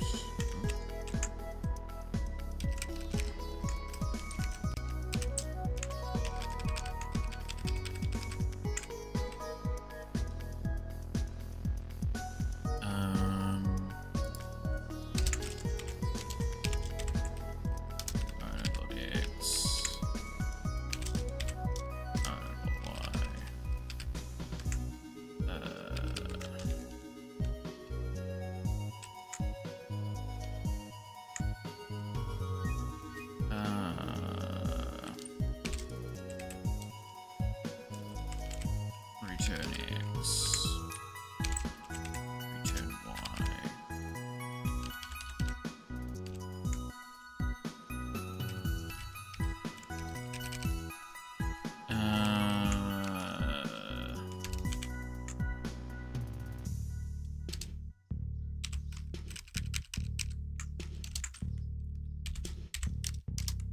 Owner path start.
Okay.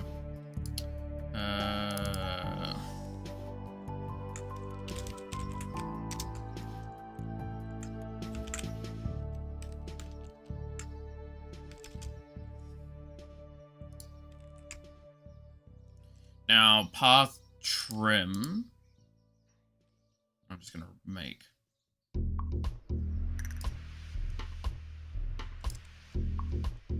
A copy of very quickly in here.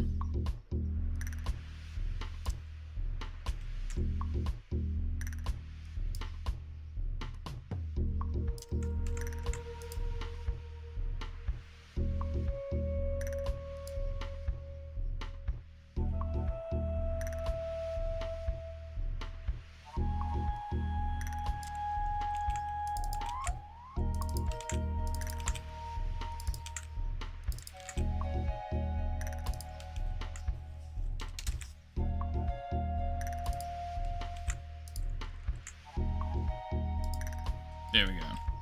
Very, very, very terrible coding for this. But should work.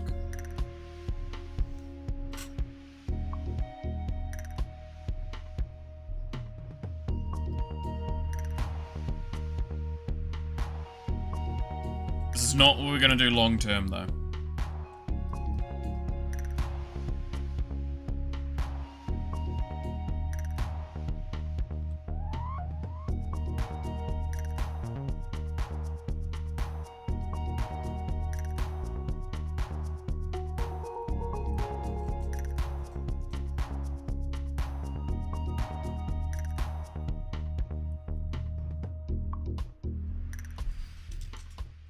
It's not gonna work paused as well for now, because I don't have a thing to like stop the pathing when it's paused.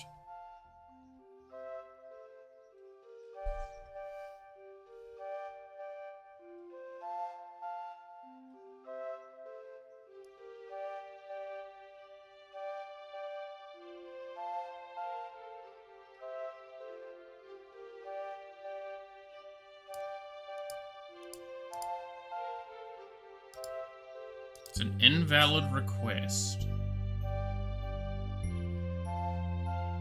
Yeah, it is. Wrong way around.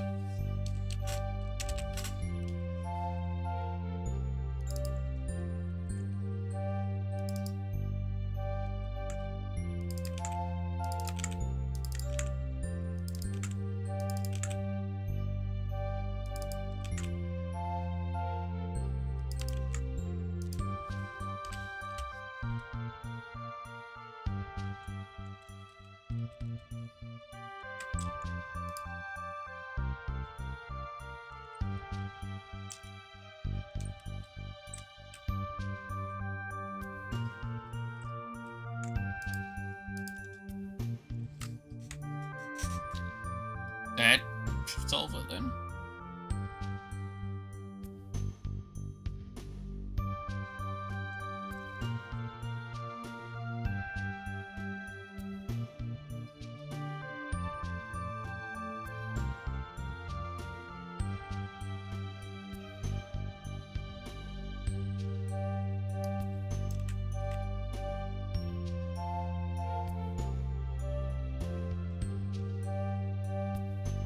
Unknown object for path start, not reading.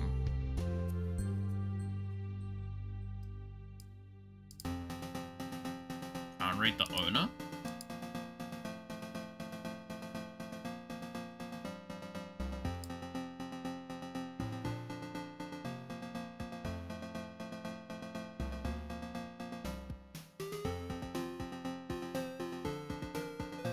Up till then, it's been fine.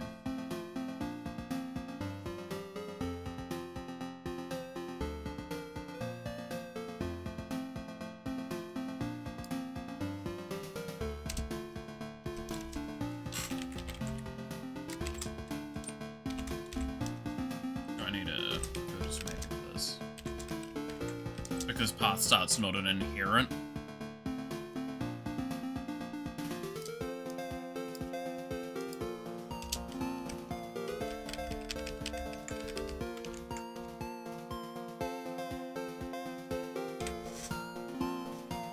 Since it's not an inherent thing, it's not gonna let it do it. It's not gonna recognize it's a function. Gonna try and yeah, no, that makes more sense. This way I should be running it on the object instead of cast. Because I think it's like I can't cast it to the object that way because it's not by default on the object, even though it's technically a global function.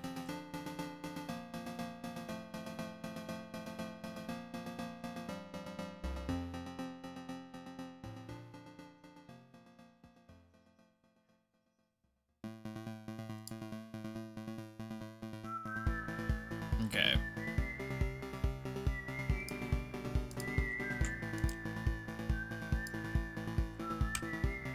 So now I need to just actually have it end the path.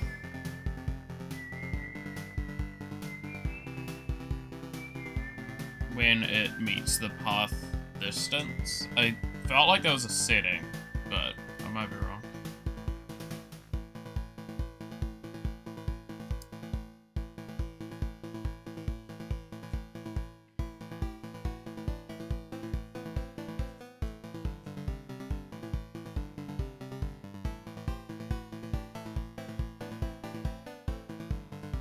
Path end action. So I have it set to 3.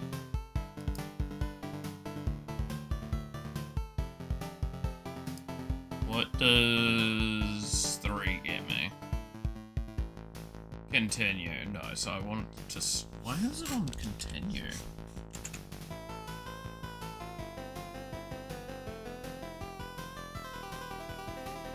Yeah, that starts the path again from the current position. Why am I running that? What?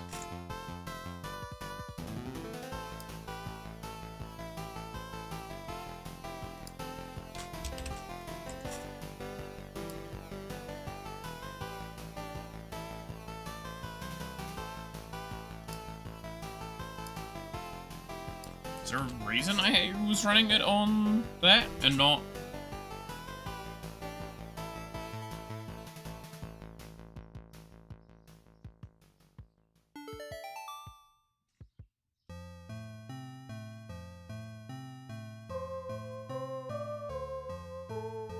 I'm actually also surprised that this isn't causing too much lag at this stage.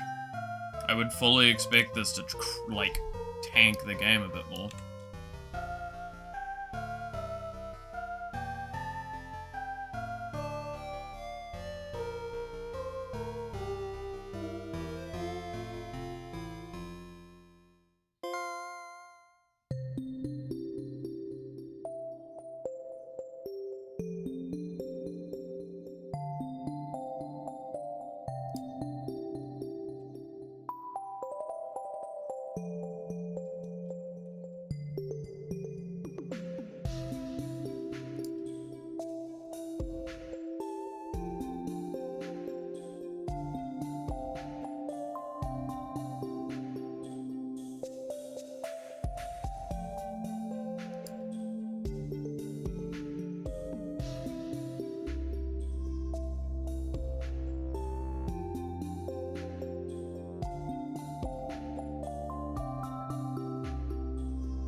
player died.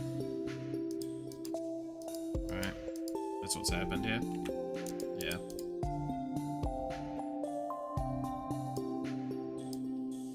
Okay, so it's kind of working.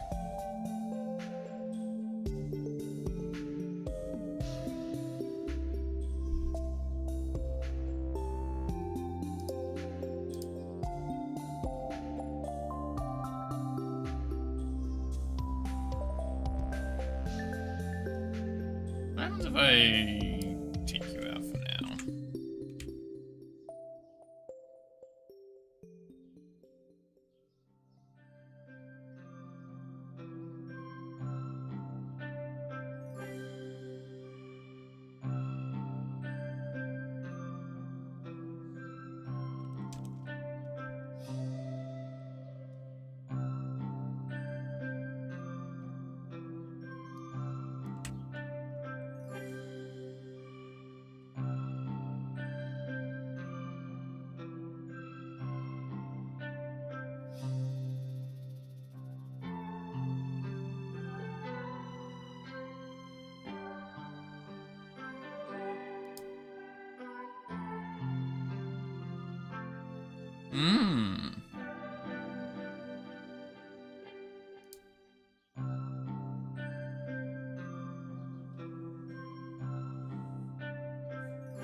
Hey Devil, how's it going? Finished D&D for today? Nice.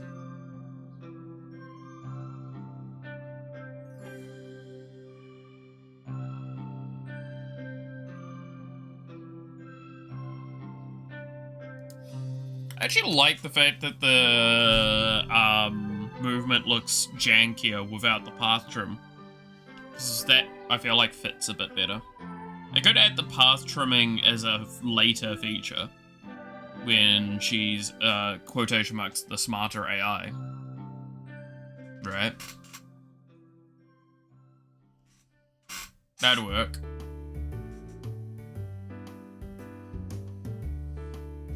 But Devil, you came in while I'm getting an AI to fucking play the game.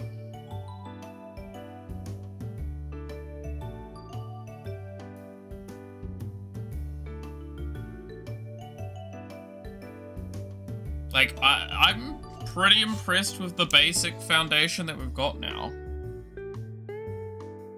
I feel like there's definitely a lot of numbers tweaks that I need to do, though.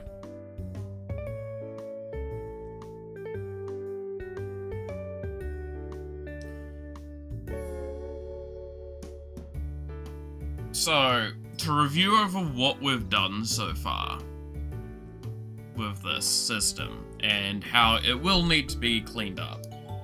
Once I enter, so I can move around currently. Once I enter this room, input is no longer taken from my keyboard towards the player movement. I have no control over it, and Neuro now is determining points based on the conditions that I have set for her.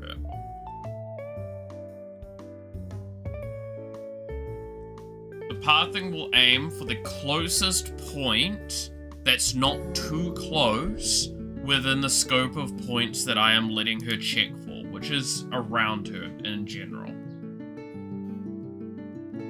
So she'll try and aim to not be stuck in all the enemies, but it's inconsistent on that, on purpose.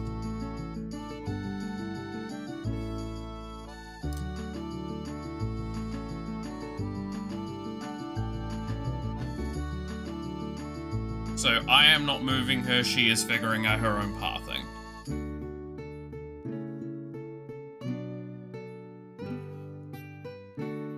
She's doing so every 4 seconds.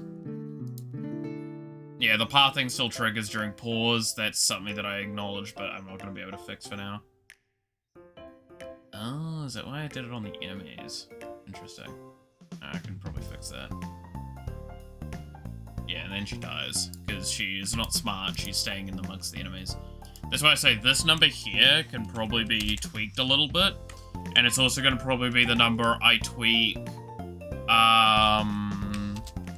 with the code as well later when she's smarter. Right? after you explain, I want to hear about the game. Hey, go for it.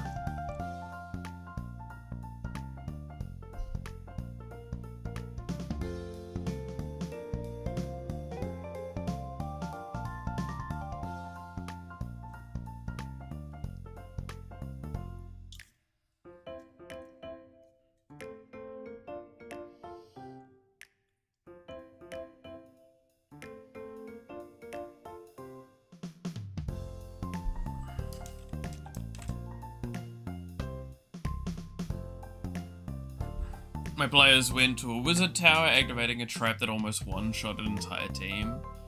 Then they followed a back entrance by accident and proceeded to accidentally avoid all other traps, literally stumbling around in the top floor, finding special items rewards. Then stumbled back out, also accidentally dodging every trap, but in a different way. That's kind of fun.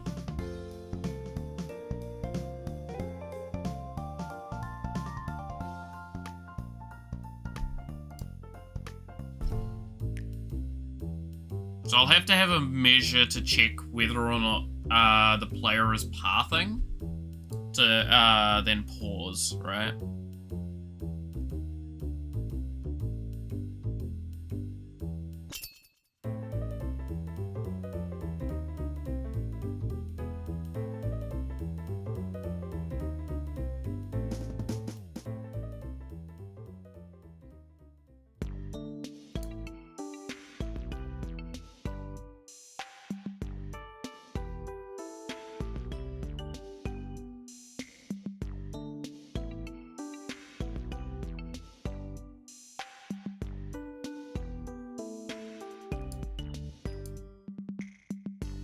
And they managed to get out. They thought there was only that one trap in the tower. Oh. It's kind of funny. Like, damn, that was a really scary trap. Yeah, I'm glad they put all their money into that one. Yeah, that's how that works.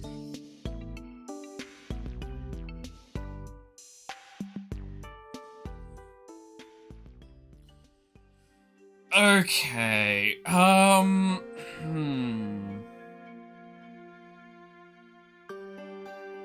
So now I've got to do a few different things.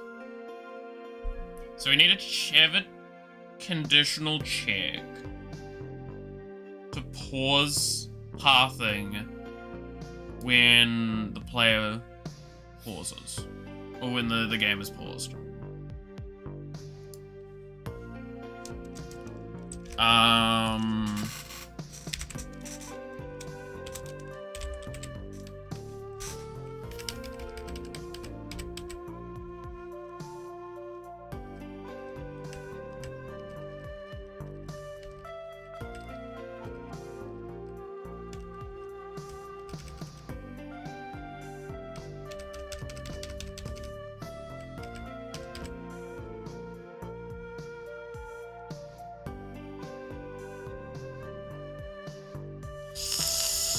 That's gonna be interesting.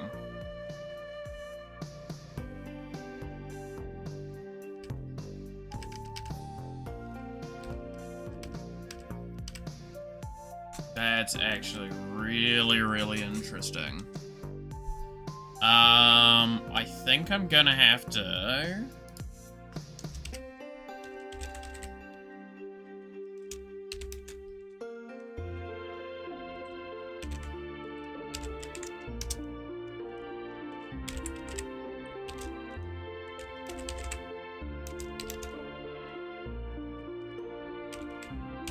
do this.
Um.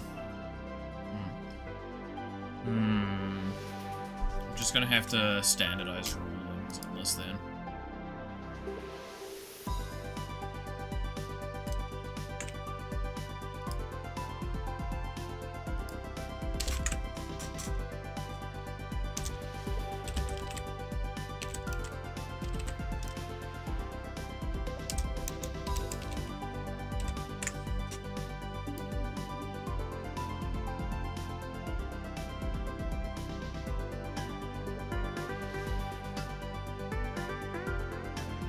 Okay, so that should pause the path.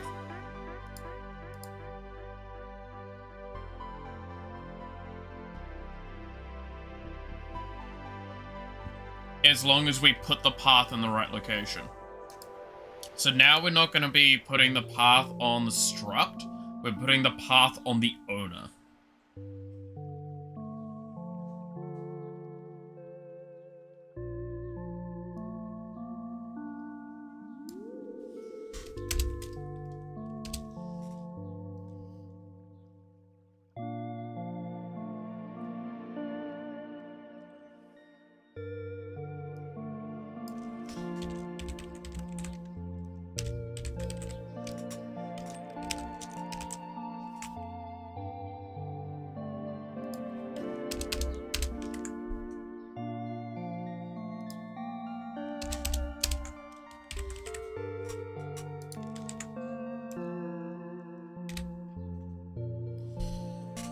Oh, this is gonna muck up my head so much.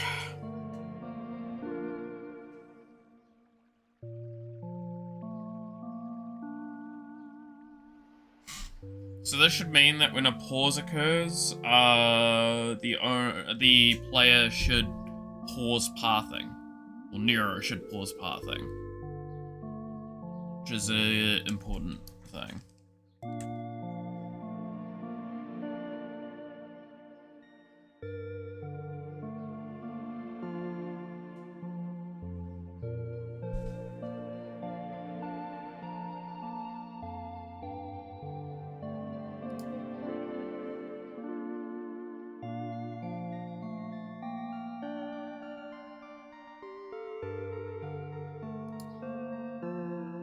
Yep. Looks like she does. Cool.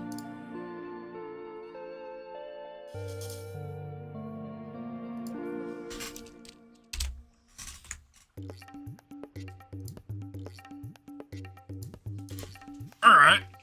Again, this is the fun part of having to add a shitload of logic for very niche case scenarios.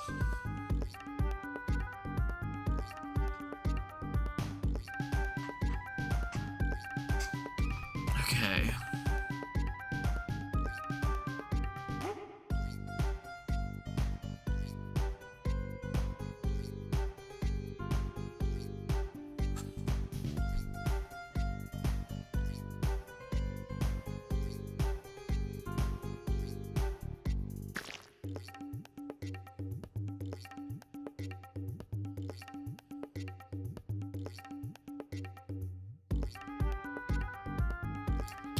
I could increase this range as well. Like, let's see how it goes for now.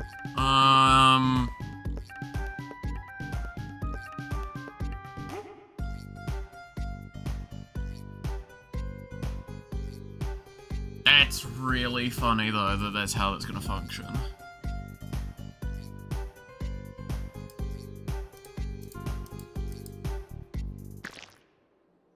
I kind of want to keep her paths short. I just want to increase the frequency in her pathing.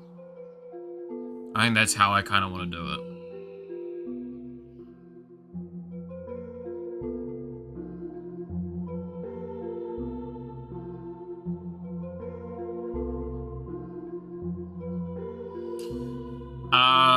So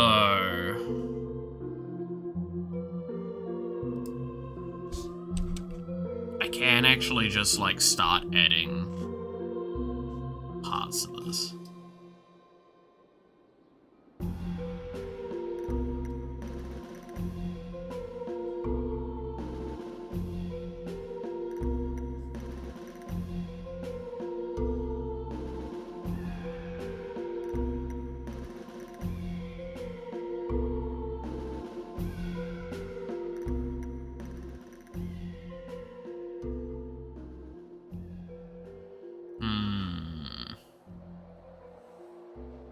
This is gonna be really weird.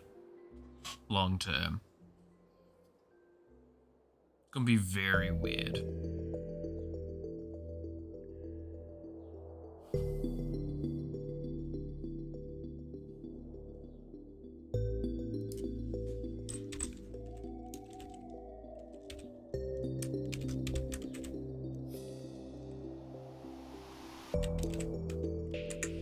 Do this because we're gonna probably need to be able to replace this cooldown at some point, so better to name it.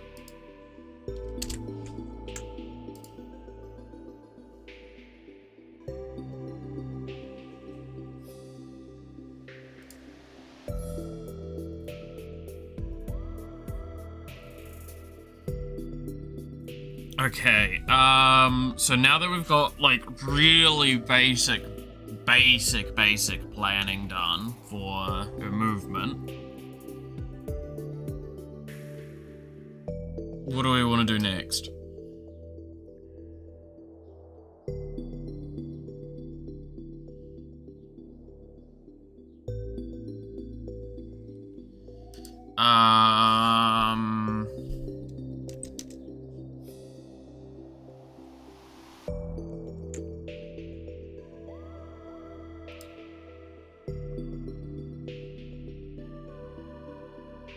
So I'm gonna have to make a object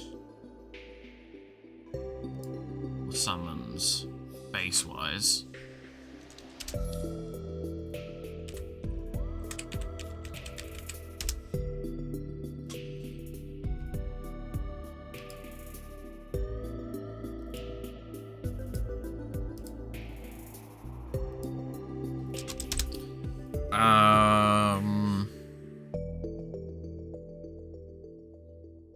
And then we're gonna need to put in,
how do I do this?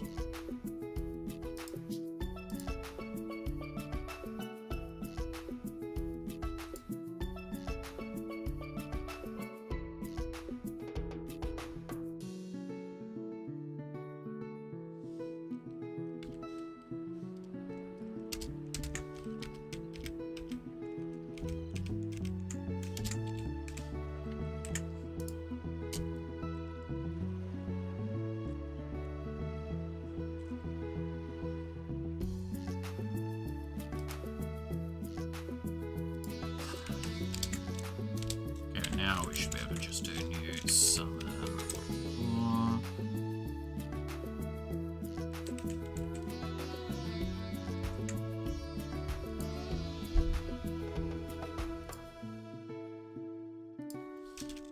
Method call summon core dot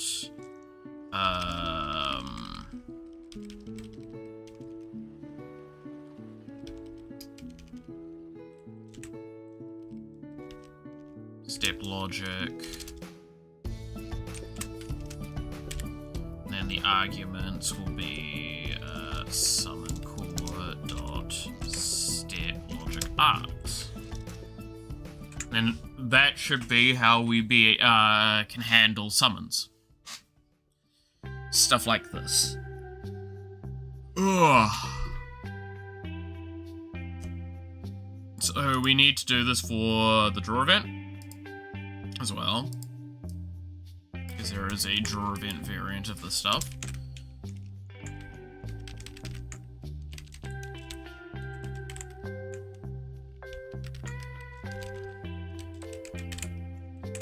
And then I believe there was also a destroy event.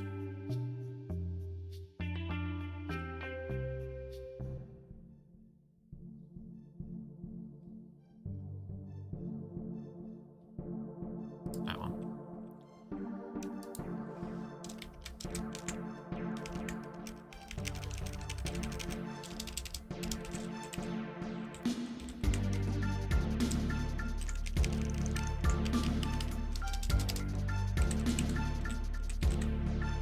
Because it makes sense that we're going to probably have to have destroy logic as well.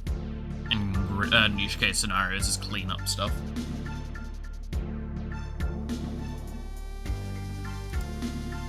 Probably going to have to make a clean up variant as well, just in general.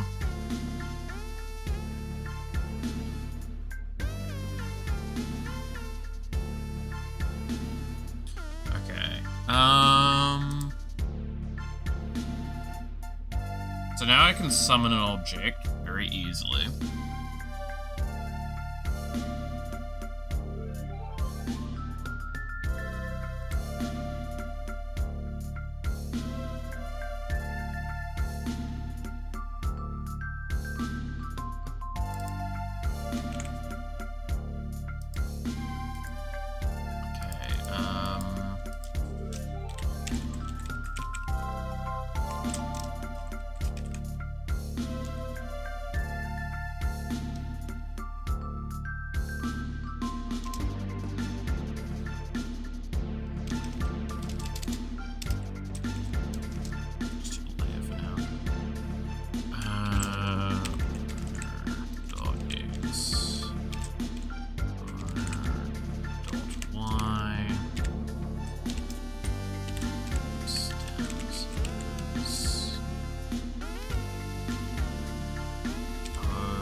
Summon core dot owner equals owner, and summon core dot step logic equals struct dot func one, and then summon core step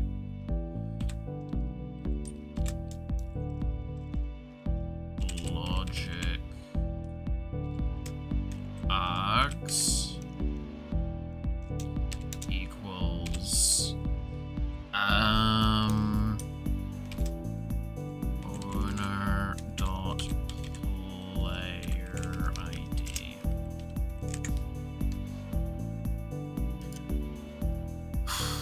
Okay, and then now I have to yoink the player movement.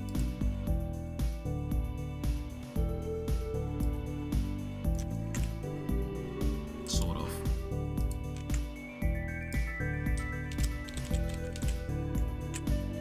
It should be the ID, right? Yeah, it's the ID I need specifically.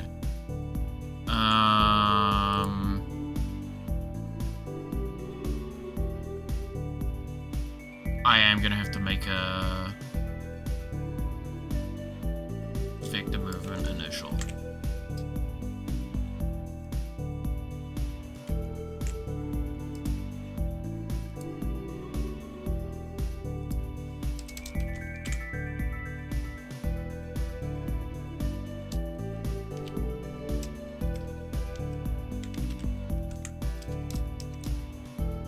And then same as this. Good lord. as I make post-session notes, hell yeah. Okay, and then... Oh, now for the rather intense result of what I'm about to do.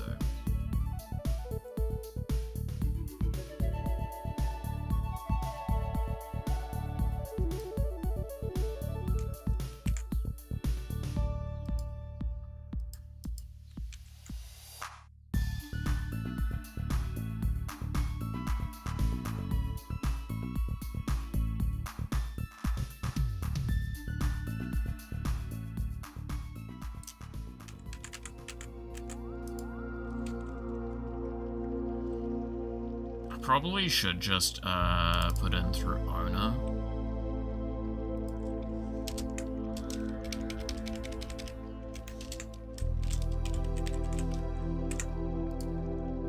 And do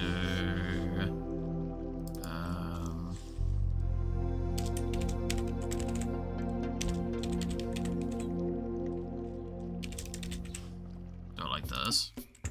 Because then I will be able to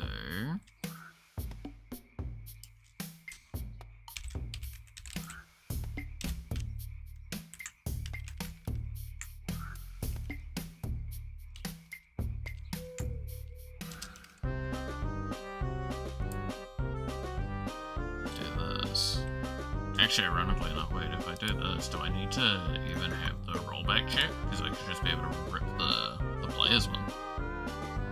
Yeah. Oh no, it's a temporary variable. No, then it's not worth it.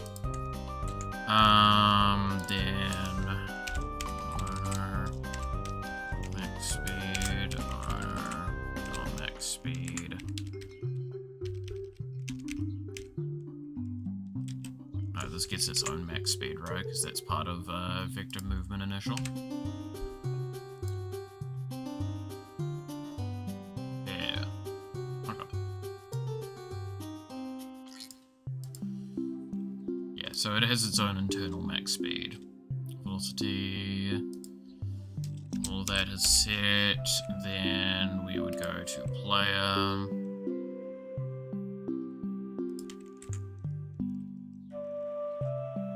I'm gonna be mildly lazy on this one, but might as well.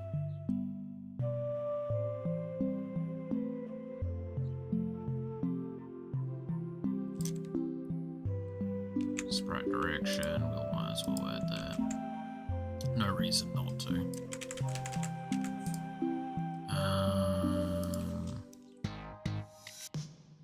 We're just gonna be lifting a lot of logic after all.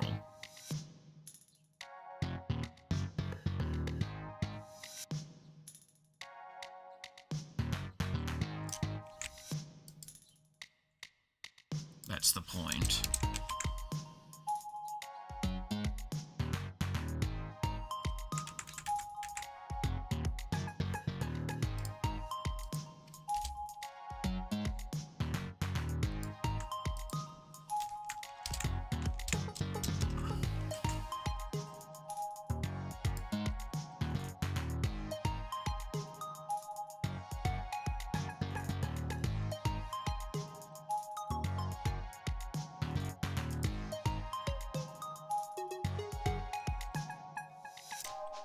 Alright,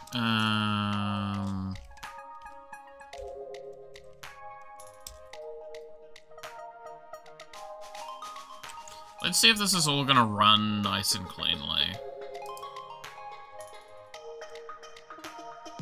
So, the other thing to do is, set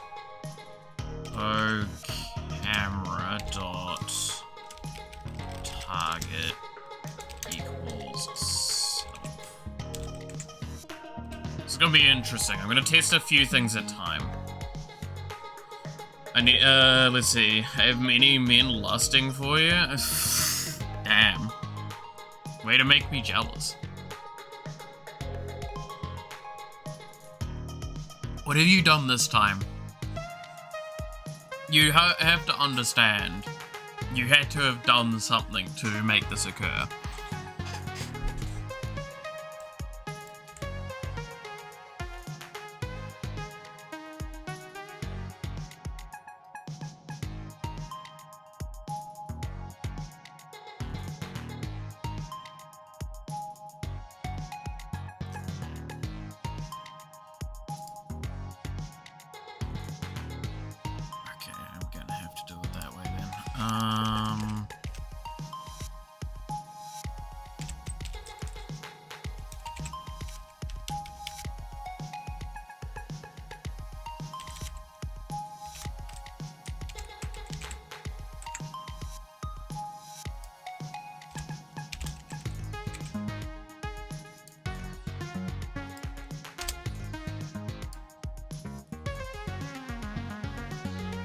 I have one gay guy who asked me out and a girl who flirted with me for 3 months before I gave up because I was too dense to pick up that she was flirting. Yeah, that's how it works basically, like 90% of the time, I'm gonna be perfectly honest.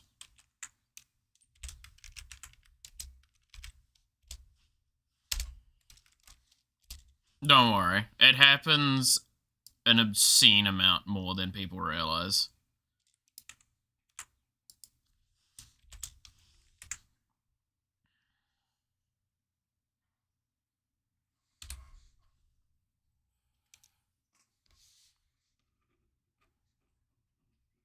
And then it's happened, in my case, it's I notice, I don't act upon it anymore. Because I'm like, I don't want to be in a fucking relationship like that. Hey, Flash, how's it going?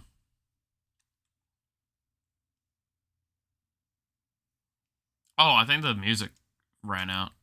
I'll fix it in a sec. I want to see if this bugs out again. Collision tiles are not meh. Oh yeah, I haven't set the collision tiles yet, have I? Alright, we'll sort that in a sec, after I sort out music. What do I want to listen to next? What is some game music to listen to?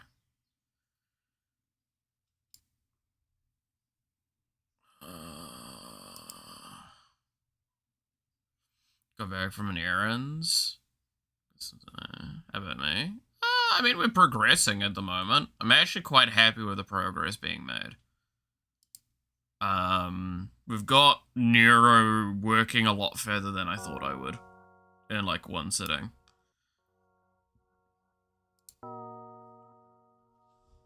I flirted with, and they denied wanting anything serious, and didn't feel like committing. And third is slightly different, and mentioned maybe or maybe not having me visit. Hell yeah. I mean, be happy with popularity, but also stay safe. Remember to use protection.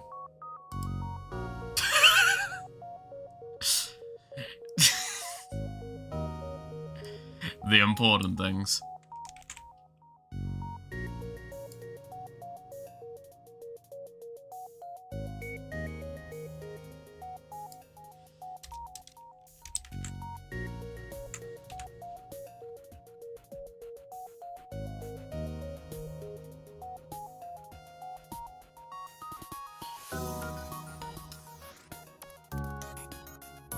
To a listing, because they don't like that I'm not showering them with affection.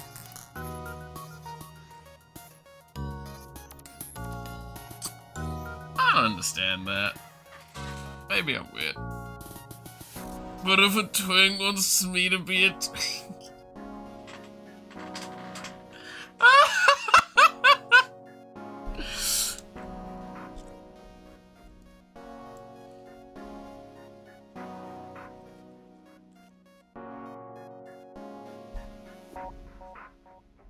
I love that. I love that more than I should.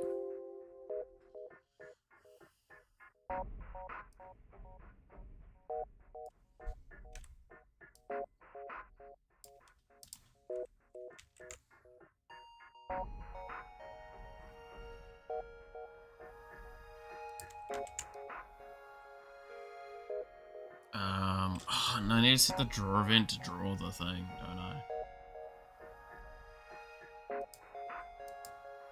I just write that in the very basic draw logic of draw self.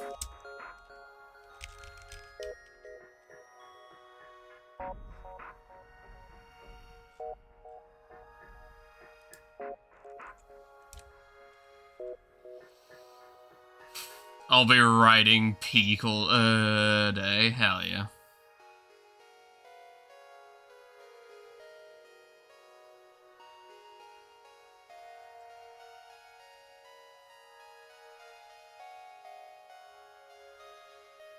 I find that fun though.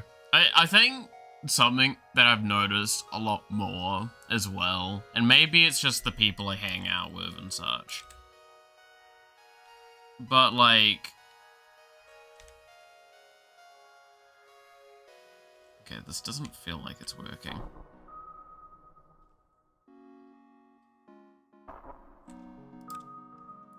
Alright, let me I'm just gonna try and fix this.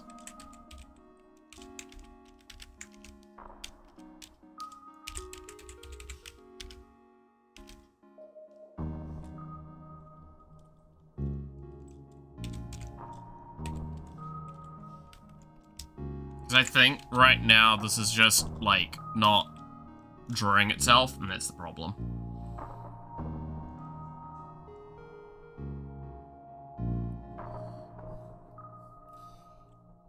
But I've noticed that, like, online, people are more willing to be thirsty, which is funny. Because, like, I feel like what I've noticed is people go online and, oh, that's probably why. Give me a second, I've realized what I did wrong. But people are more willing to be like how they would be with friends, I feel. But just like with other people that might not be in that same kind of consideration of friend group.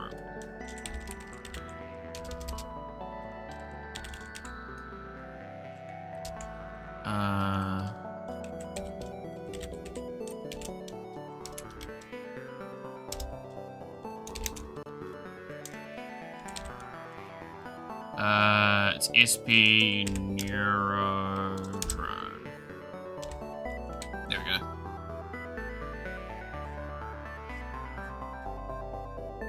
But maybe with a low interest and I said it. Yeah, no, that's what I mean though, is like, it's more that people act like, I mean this in this, like, try not to be negative way, but I feel like people act online as they do with friends. And that's, I feel like, where a lot of, sometimes a lot of the, like, misunderstandings come in. Right?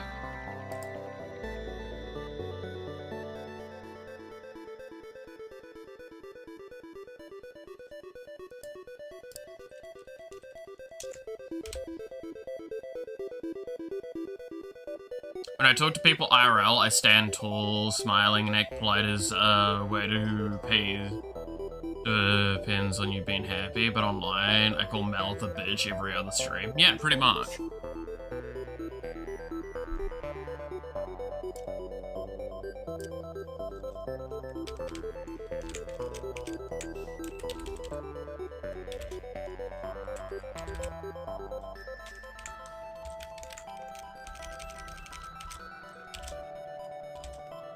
And, like, I don't take offense to that, because that's, again, fairly atypical internet, stuff. Two girls in all black clothes waved to me and I ran away. People are willing to be a lot more open online, to be honest. I've just realized I forgot to explain. Is a chicken chain. Oh, okay. Mentioned my order. I got a butt chicken sandwich, BLT style, fries, and starry drink. Nice. Bad bitch, that is. Yeah, like, it's interesting. God damn it. It's interesting to think about these sorts of aspects, right?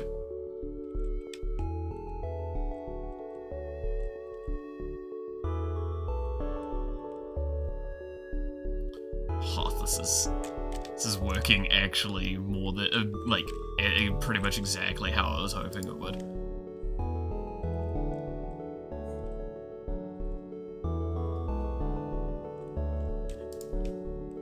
Bro, this is working a lot better than I initially had expected it would. I'm really happy with that. That's just made me really giddy and smiley.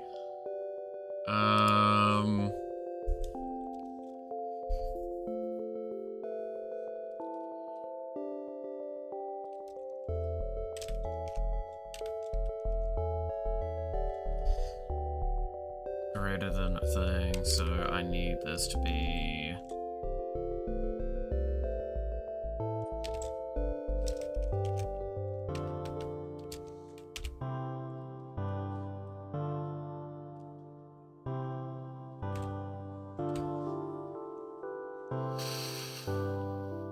Got any strong opinions about online behavior? So, I think online behavior, for the most part, okay. I feel like I'm very maybe blessed because I tend to not really have to deal with too much negative online behavior. So my opinion is that overall it's quite positive. However, I won't deny every time I look over at Twitter, I kind of want to tear my hair out. Every like one of the third situations.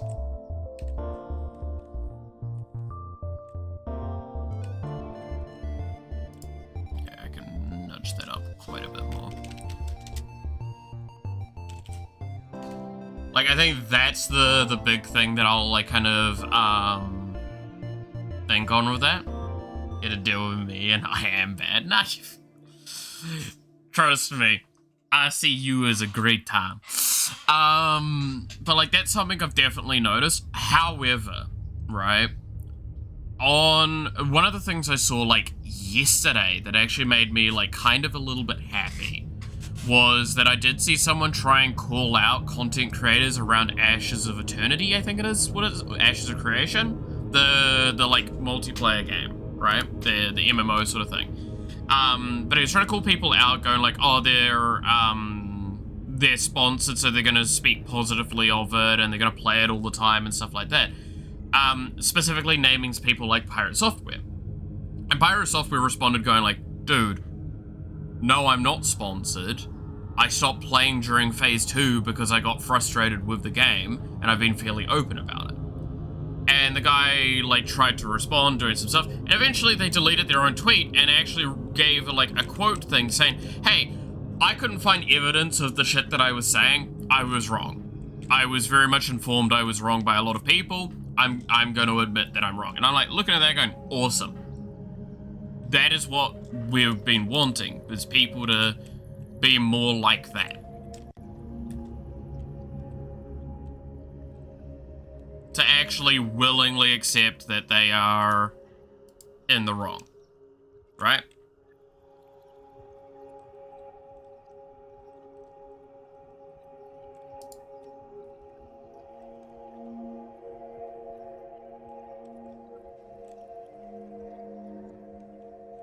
I think I'm allowed to move during pause at the moment, which isn't good, but I can sort that out very easily.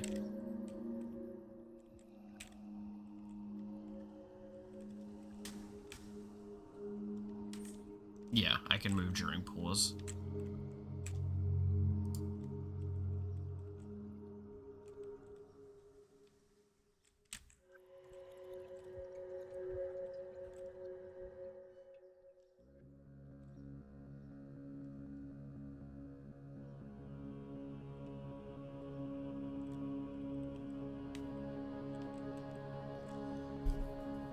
What do we think of, like, the very basic version of, Neuro so far? This is, like, very much proof of concept what it's gonna be.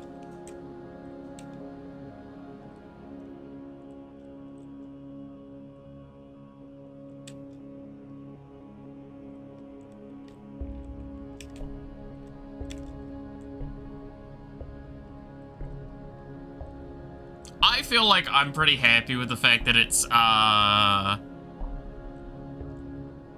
it is functioning as intended now. Like, don't get me wrong, there is a lot of room for improvement. But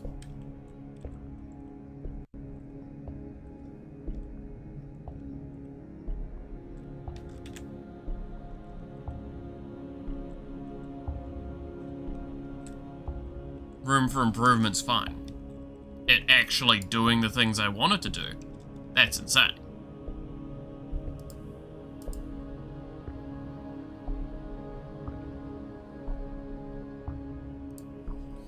I did not expect that to be doable within a fucking stream. That was 3 hours, and I got from not even letting the player lock out movement and such to now the player being auto-movable within the right context. I fucking love that. Oh, that makes me very happy. You remember how... Okay. Can I toot my own horn for a moment here? You remember why I kept saying we needed to rework everything from the ground up? And it was because the amount of, like, legacy code that was causing problems was getting so high that it was making developing things harder and harder. This is exactly why. This is something that in the previous iteration of the game would have probably taken me weeks of off-camera work to do. This was on camera for 3 hours, and I managed to get it done.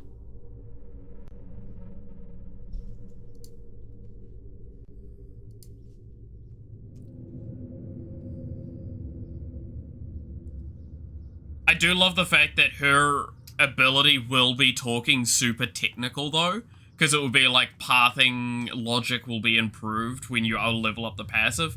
I love the idea of that. Because it's just going to be like, oh no, that makes sense that that's the thing that it should be doing.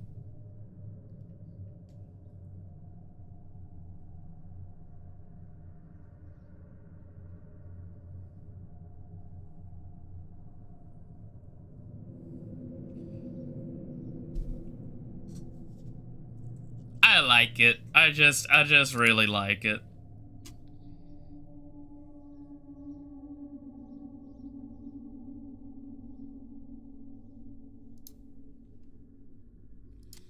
I'm very happy. Simple happiness. Simple, simple happiness.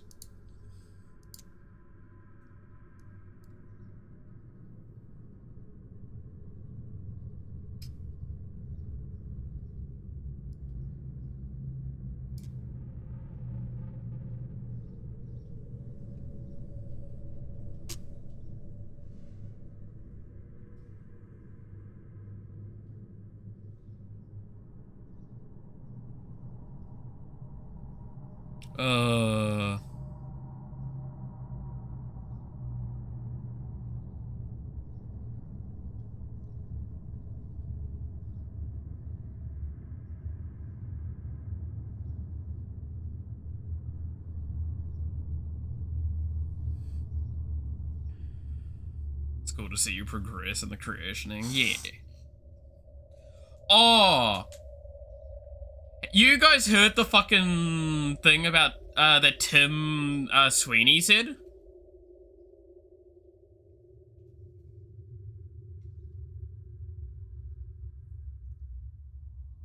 The CEO of Epic Games.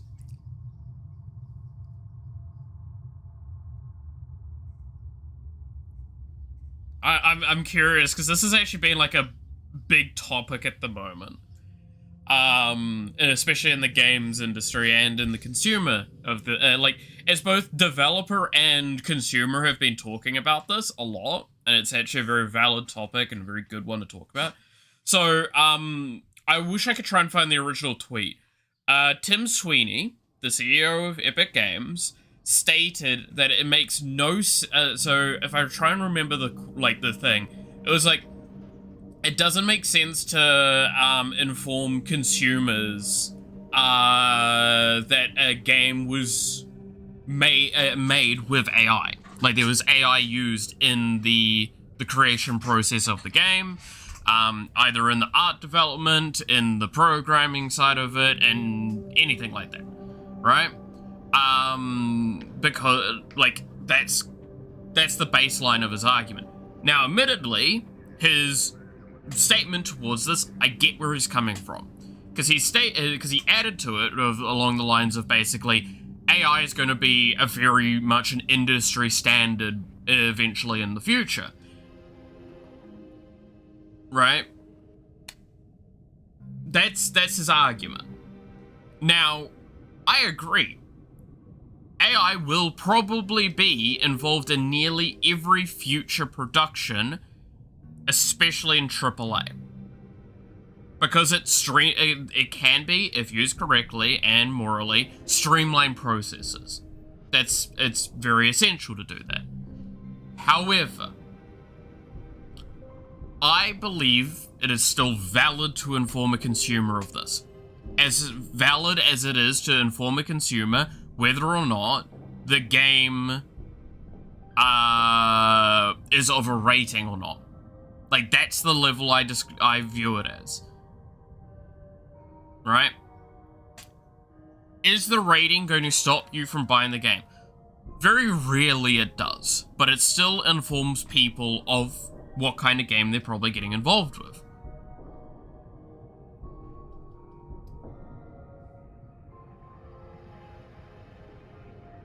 Yeah, no, I think what Devil said is great there, right? Like, if you say it was made with AI or get less sales or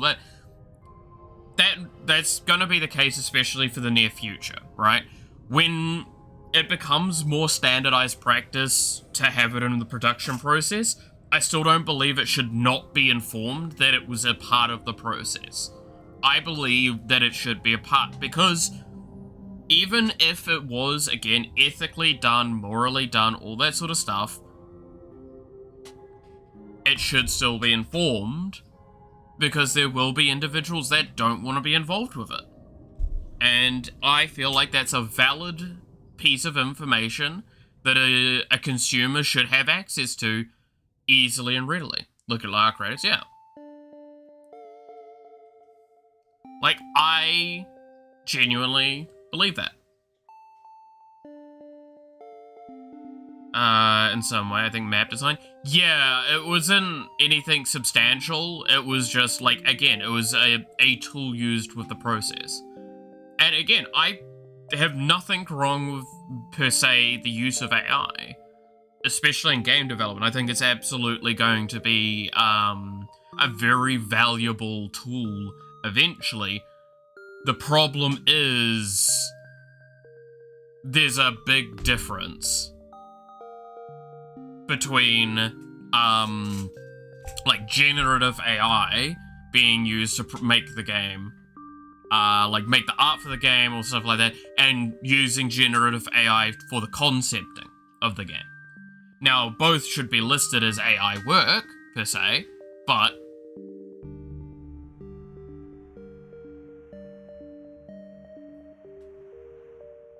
like, I think if you told me that, oh, what we did was we made a foundation of a map, we gave an AI a bunch of algorithm stuff to basically populate the map with, like, all of the stuff for it, like, terrain, trees, stuff like that. If you told me that, I'd be like, yeah, that sounds fucking normal. Here's the thing, if it's ethical AI, you should still list it. Yes, and that's what I'm saying, is that no matter what, there's nothing wrong with the use of AI, but it should still be informed. It should be a practice to inform your users of what they're getting themselves into.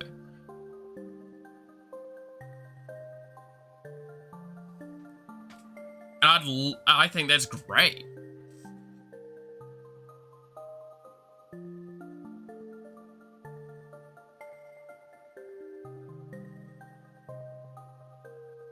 So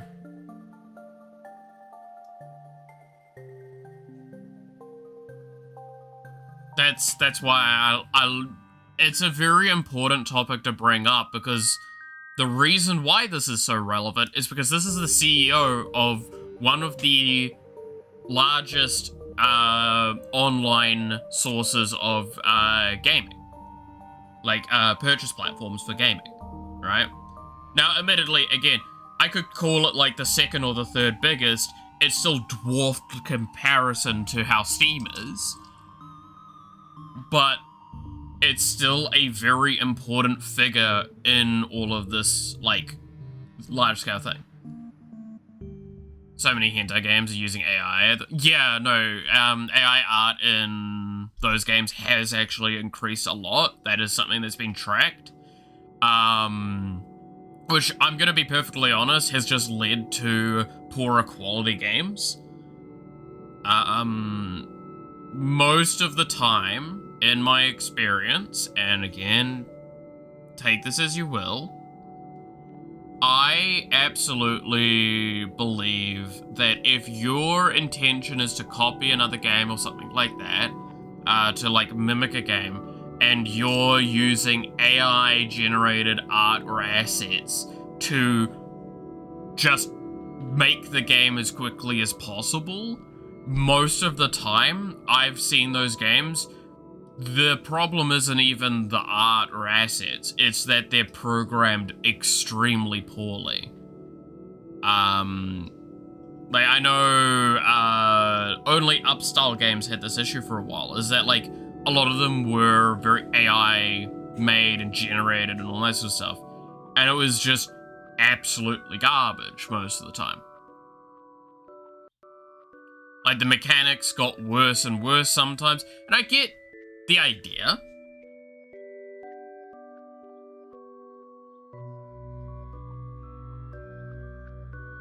But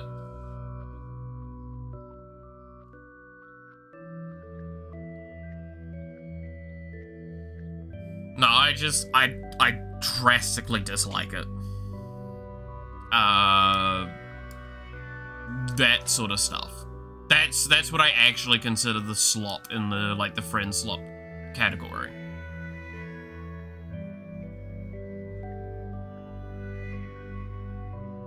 Because I think there's a mentality thing, right? It's the same argument as, like,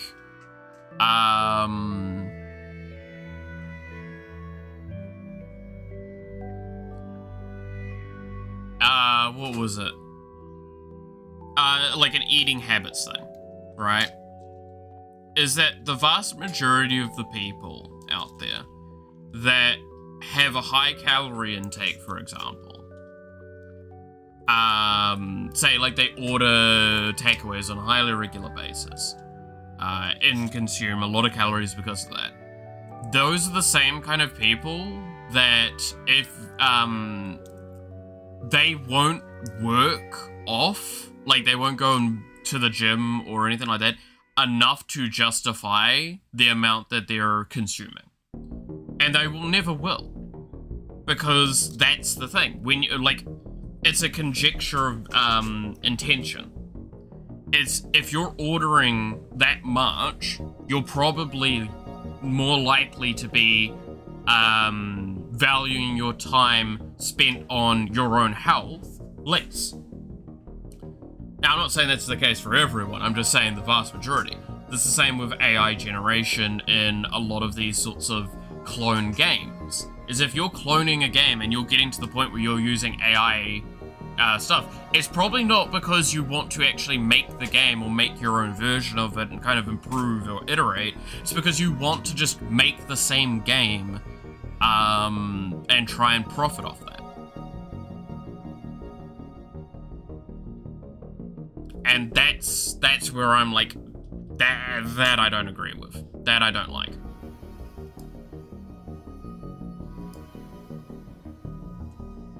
I know that was a really weird tangent, but it is what it is.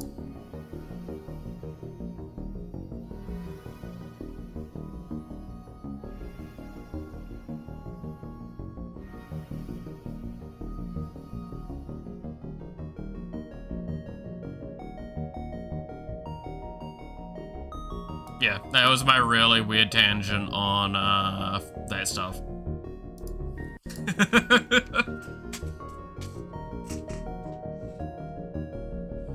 Because, like, the reason I felt like I needed to go on that tangent, by the way, and I do want to kind of, like, say to this, the reason why I felt like I needed to do that tangent is because I speak so positively of AI stuff, I feel, in general, that I need to explain what I don't like about it more. and go into much like intense detail on that.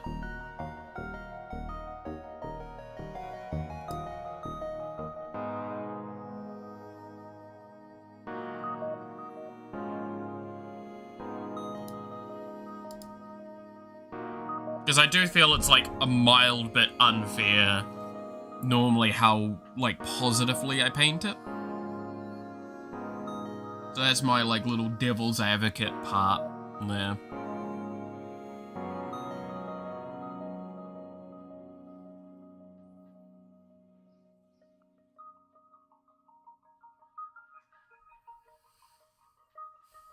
Who's advocate? Shut up.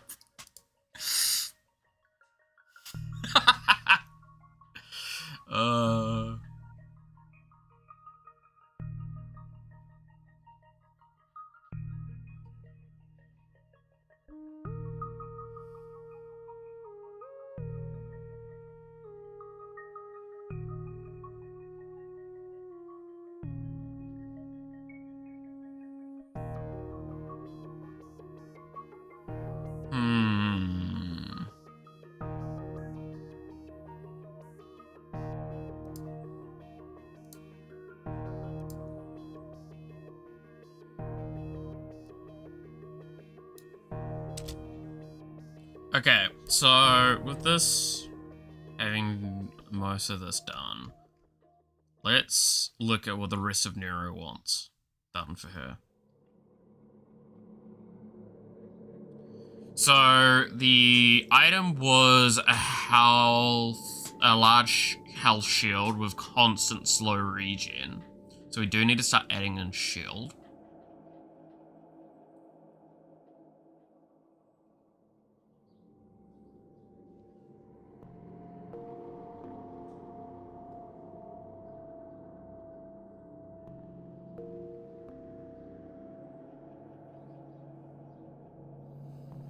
That's right. Also, her ability gives her, like, what's it called again? I'm actually blanking on its name. Headphones? Headphones from holocure effect? Kind of. A little bit more, but, you know.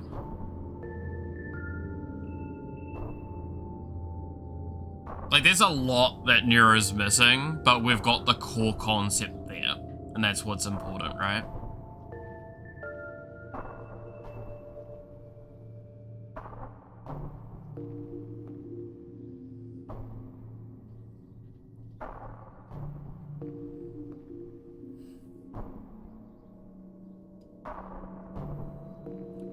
Filtered.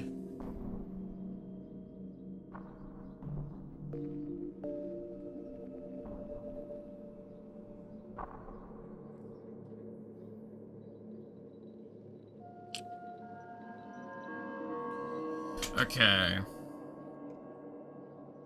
Because, yeah, we're gonna also have to, like, set up the oh, God, there's gonna be so much logic we're gonna have to set up here, actually. I guess probably about here I'm gonna have to do the separation for whether or not it's targeting towards enemies or away from enemies.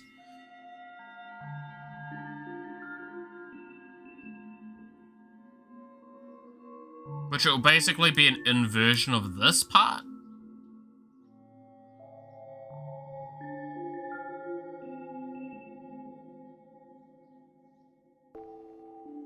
Are we trying to find the, like, furthest distance away? It actually is probably just an inversion of this. So, I could probably just do something in here for it.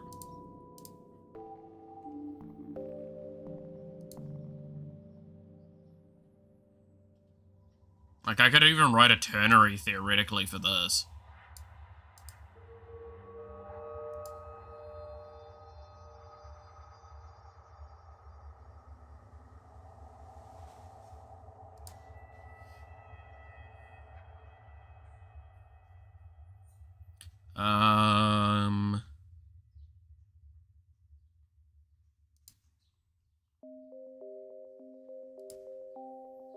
Okay, I'm gonna pose a question. And this is kind of like an open-ended question on this. Do we think Neuro should get buffs to her stats? Like, a lot of buffs to stats, like damage and stuff like that, for this passive. As a reminder, you don't get to control her. You just have to kind of watch her do her thing, and you do get to assist her a little bit with the drone, because it will do, like, I think I was gonna have it, like, deal a little bit of damage and stun enemies, very periodically. But, like, do we think we should raise her, like, give her bonus stats just because you don't have control over her?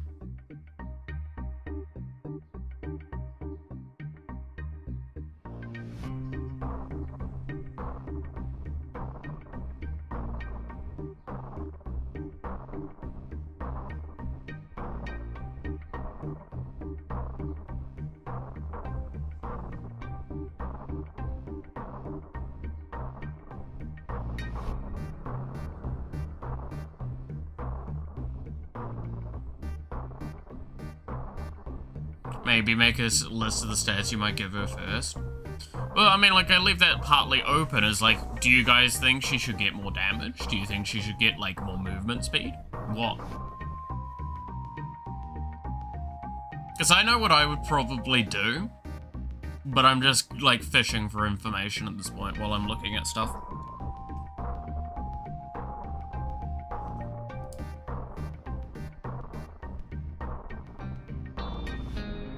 Keeping in mind that she will have an item that gives her a shield, and she has an ability that means that she could evade damage, knock back enemies, and then heal when she dodges the attack, basically. That will probably have a minor like internal cooldown, but yeah.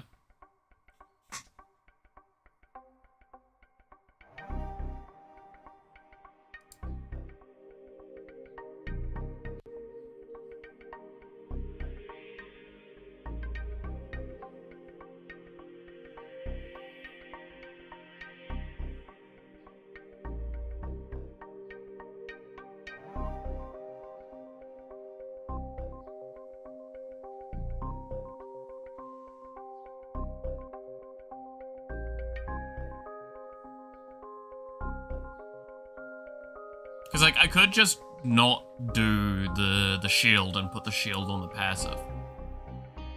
But then, like, what do I do for the item? I like the idea of the item being called filtered and it just gives her a shield.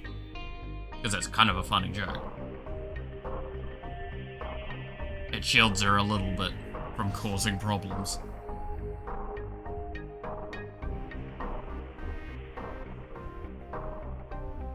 The ability also being called That Never Happened is a bit rough. Because that one's probably like one of the most on-the-nose references that I'm like,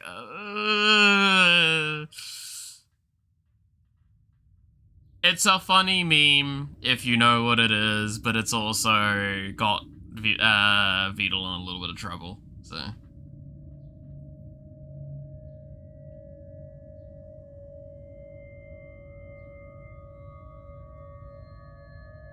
I do love the fact that the passive is just called Neuro, please. Please, Neuro, just stop. Stop breaking everything. Could you please do this thing?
feel like I'm gonna have to make this as an entire thing, right?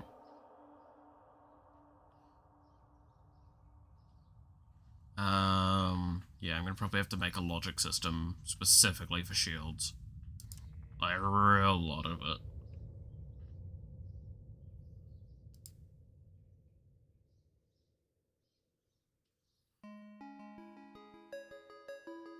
Okay. I'll put it under core.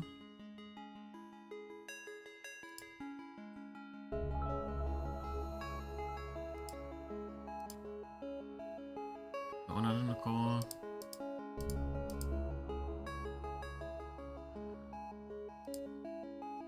Like, I actually just want to make a separate group for shield, all the related stuff.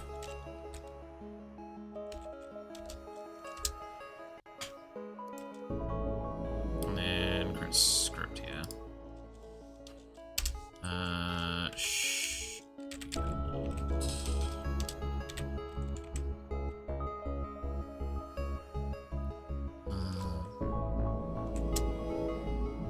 Okay. And then we're gonna make shield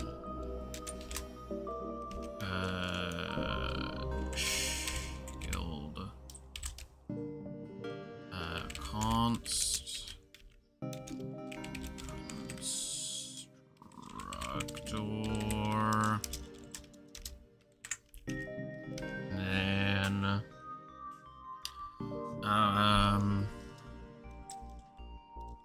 max equals 0, current equals 0.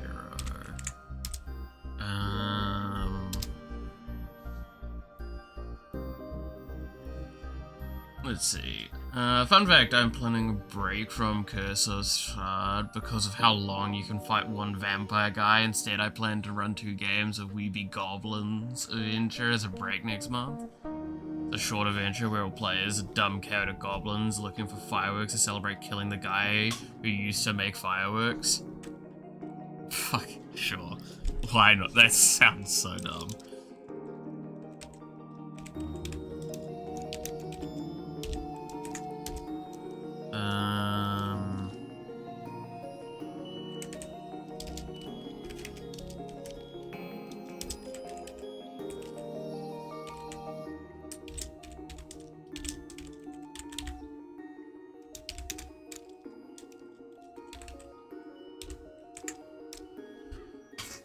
Max current regen destroy on break.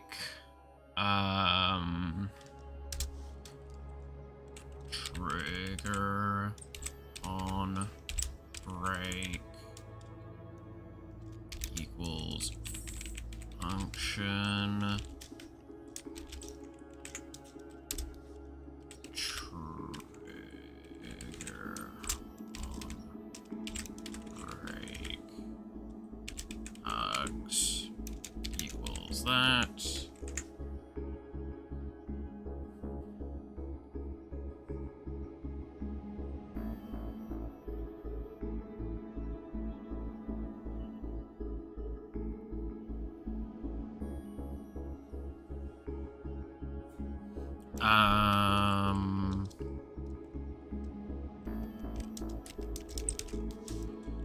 Temp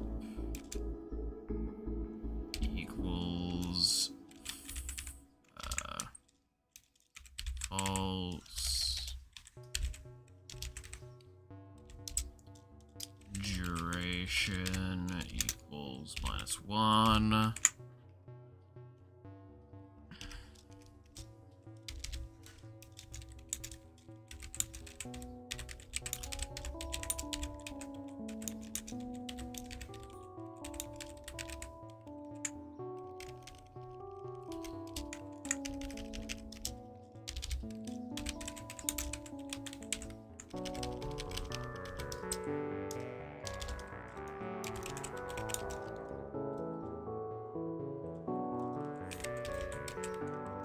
Okay, there we go.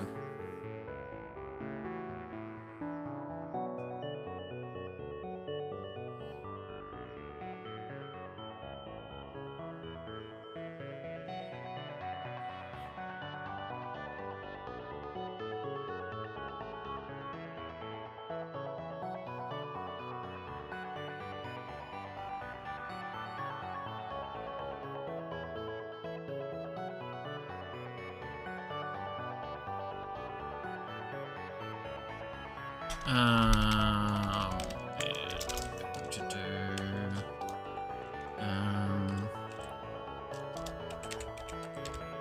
Gym.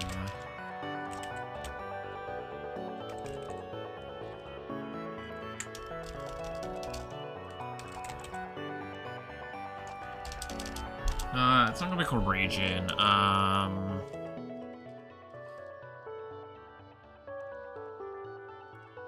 What do we call it?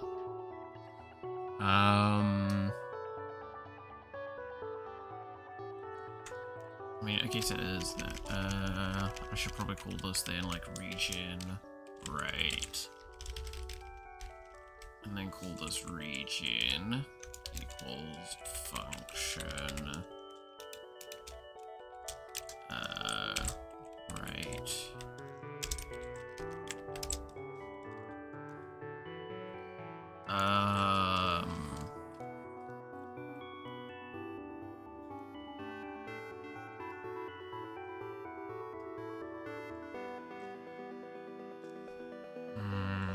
Yeah, I'll just assume that I've done that calculation external. So then I would do let's see.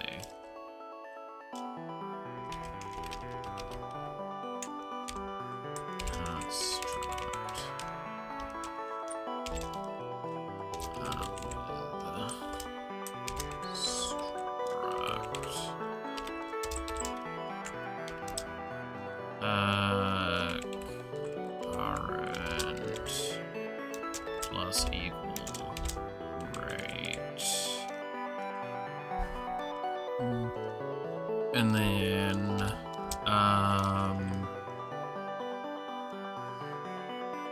if current is greater than or equal to max, current equals max. There we go. Then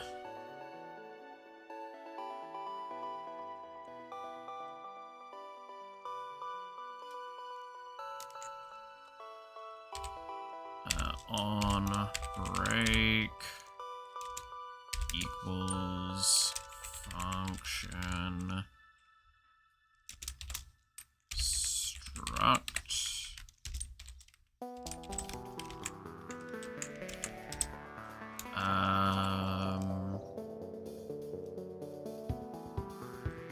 if method sorry with struct method call trigger on break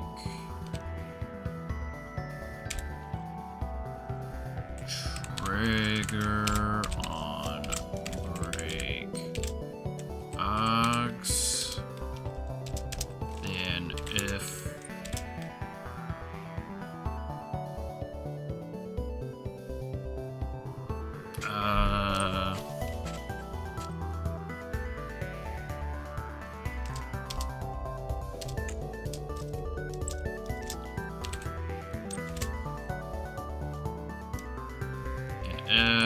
struct dot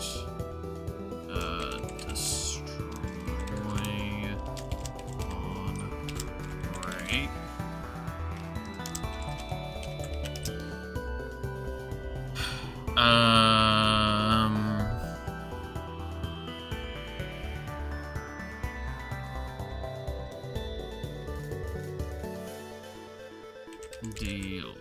delete struct.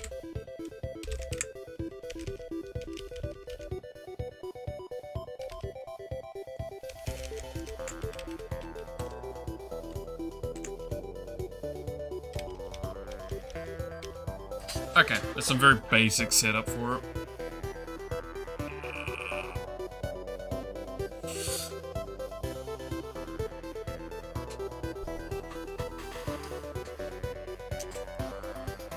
Oh, God damn it.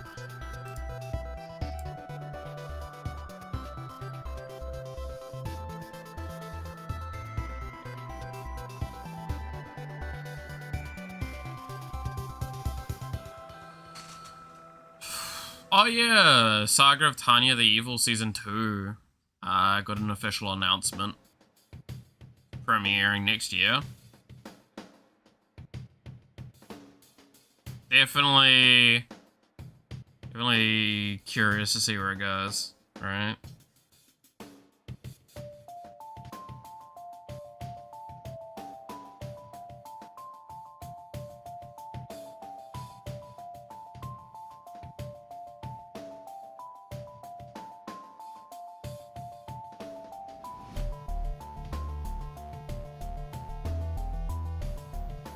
Been a long time since I watched Tanya the Evil.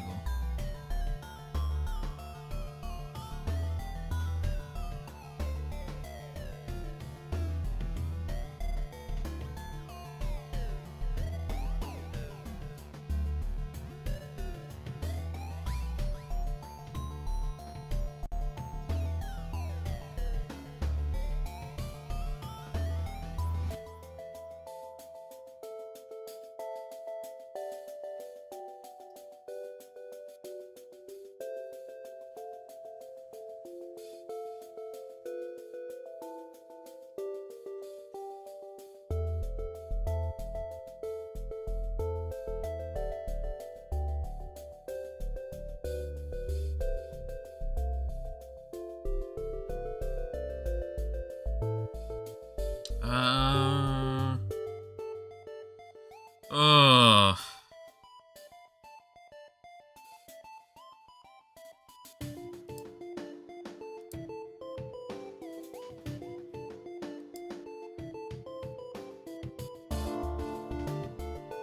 Dude, I hate that, like, I'm getting pushed, the stuff for Twitter's, like, premium thing.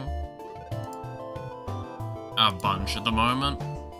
If any of y'all seen, like, the fact that there's, like, a special on or something like that, and they're like, get it for $1, and I'm like, I fucking want it. Who wants that? Who genuinely wants that? Seriously.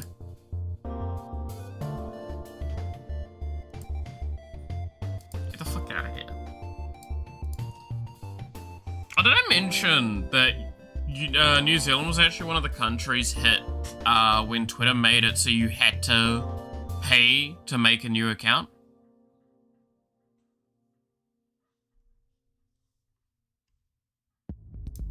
Like, you actually had to pay to make new accounts?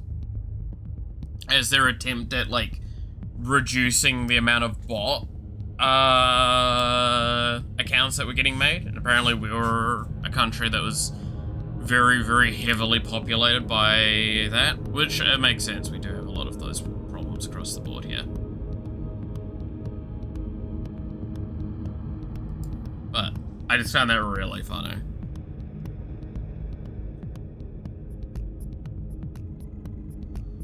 Oh, sorry. Yawn. That's what I mean by I'm running out of gas. I did stay up till like fucking 10 something, 10, 11 last night. It's very late. Interesting. It was so weird that they did it. Luckily enough, I have multiple accounts before that even occurred, so I'm less concerned, but so.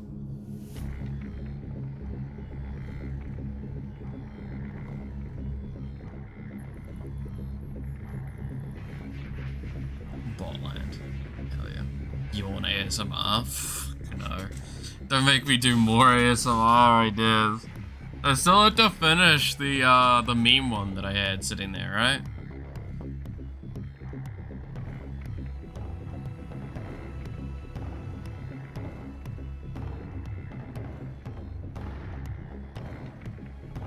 They'll always incessantly ask me if I spend the entire night playing video games. Bro, it's like, not even, that's the thing. I don't understand it, but like our generation just seems to, like, well, the younger generations tend to just be like, we're just tired all the fucking time. We're exhausted. And it's not even because we are spending all our time,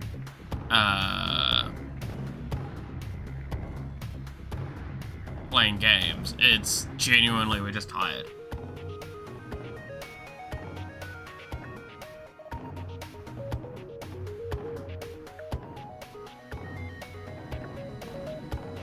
It's always because I play games. Damn.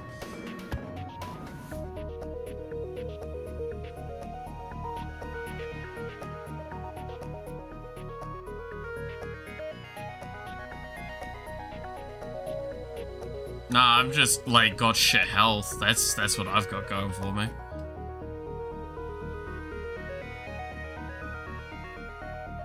Tired of the BS of the system. Yeah, do me like that.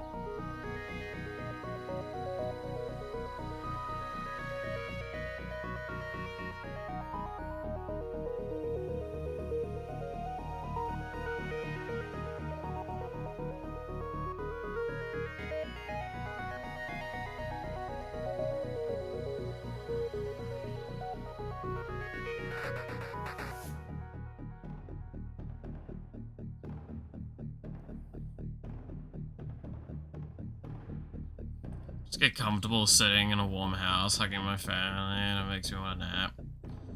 That's fair.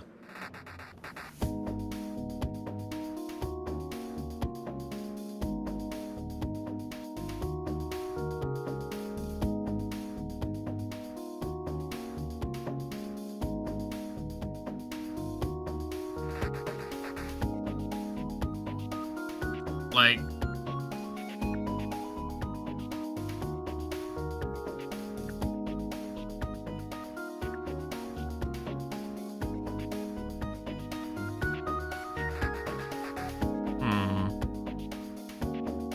and that's also partly the problem right now, is I'm like kind of just winding down from having done what I've done, and I'm like, sleepy.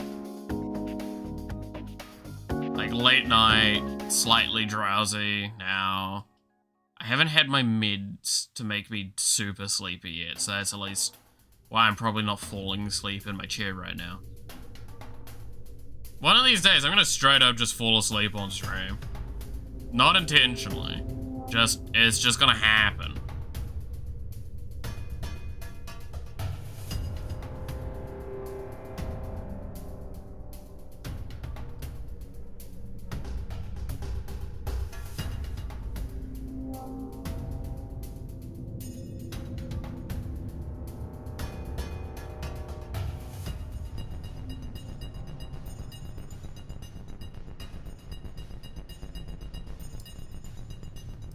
And there's also a part of me that just kind of wants to vibe.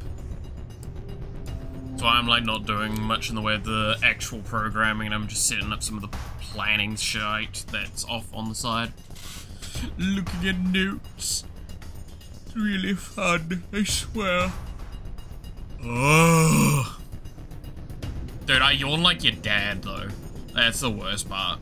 You can't even say it's nice. You can't deny. It's just, nah, that's how your dad yawns.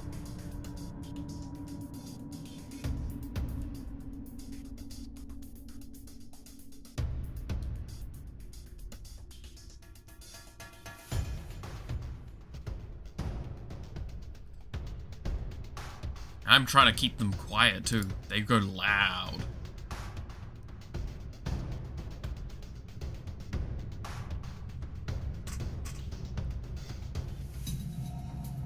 Oh, there we go.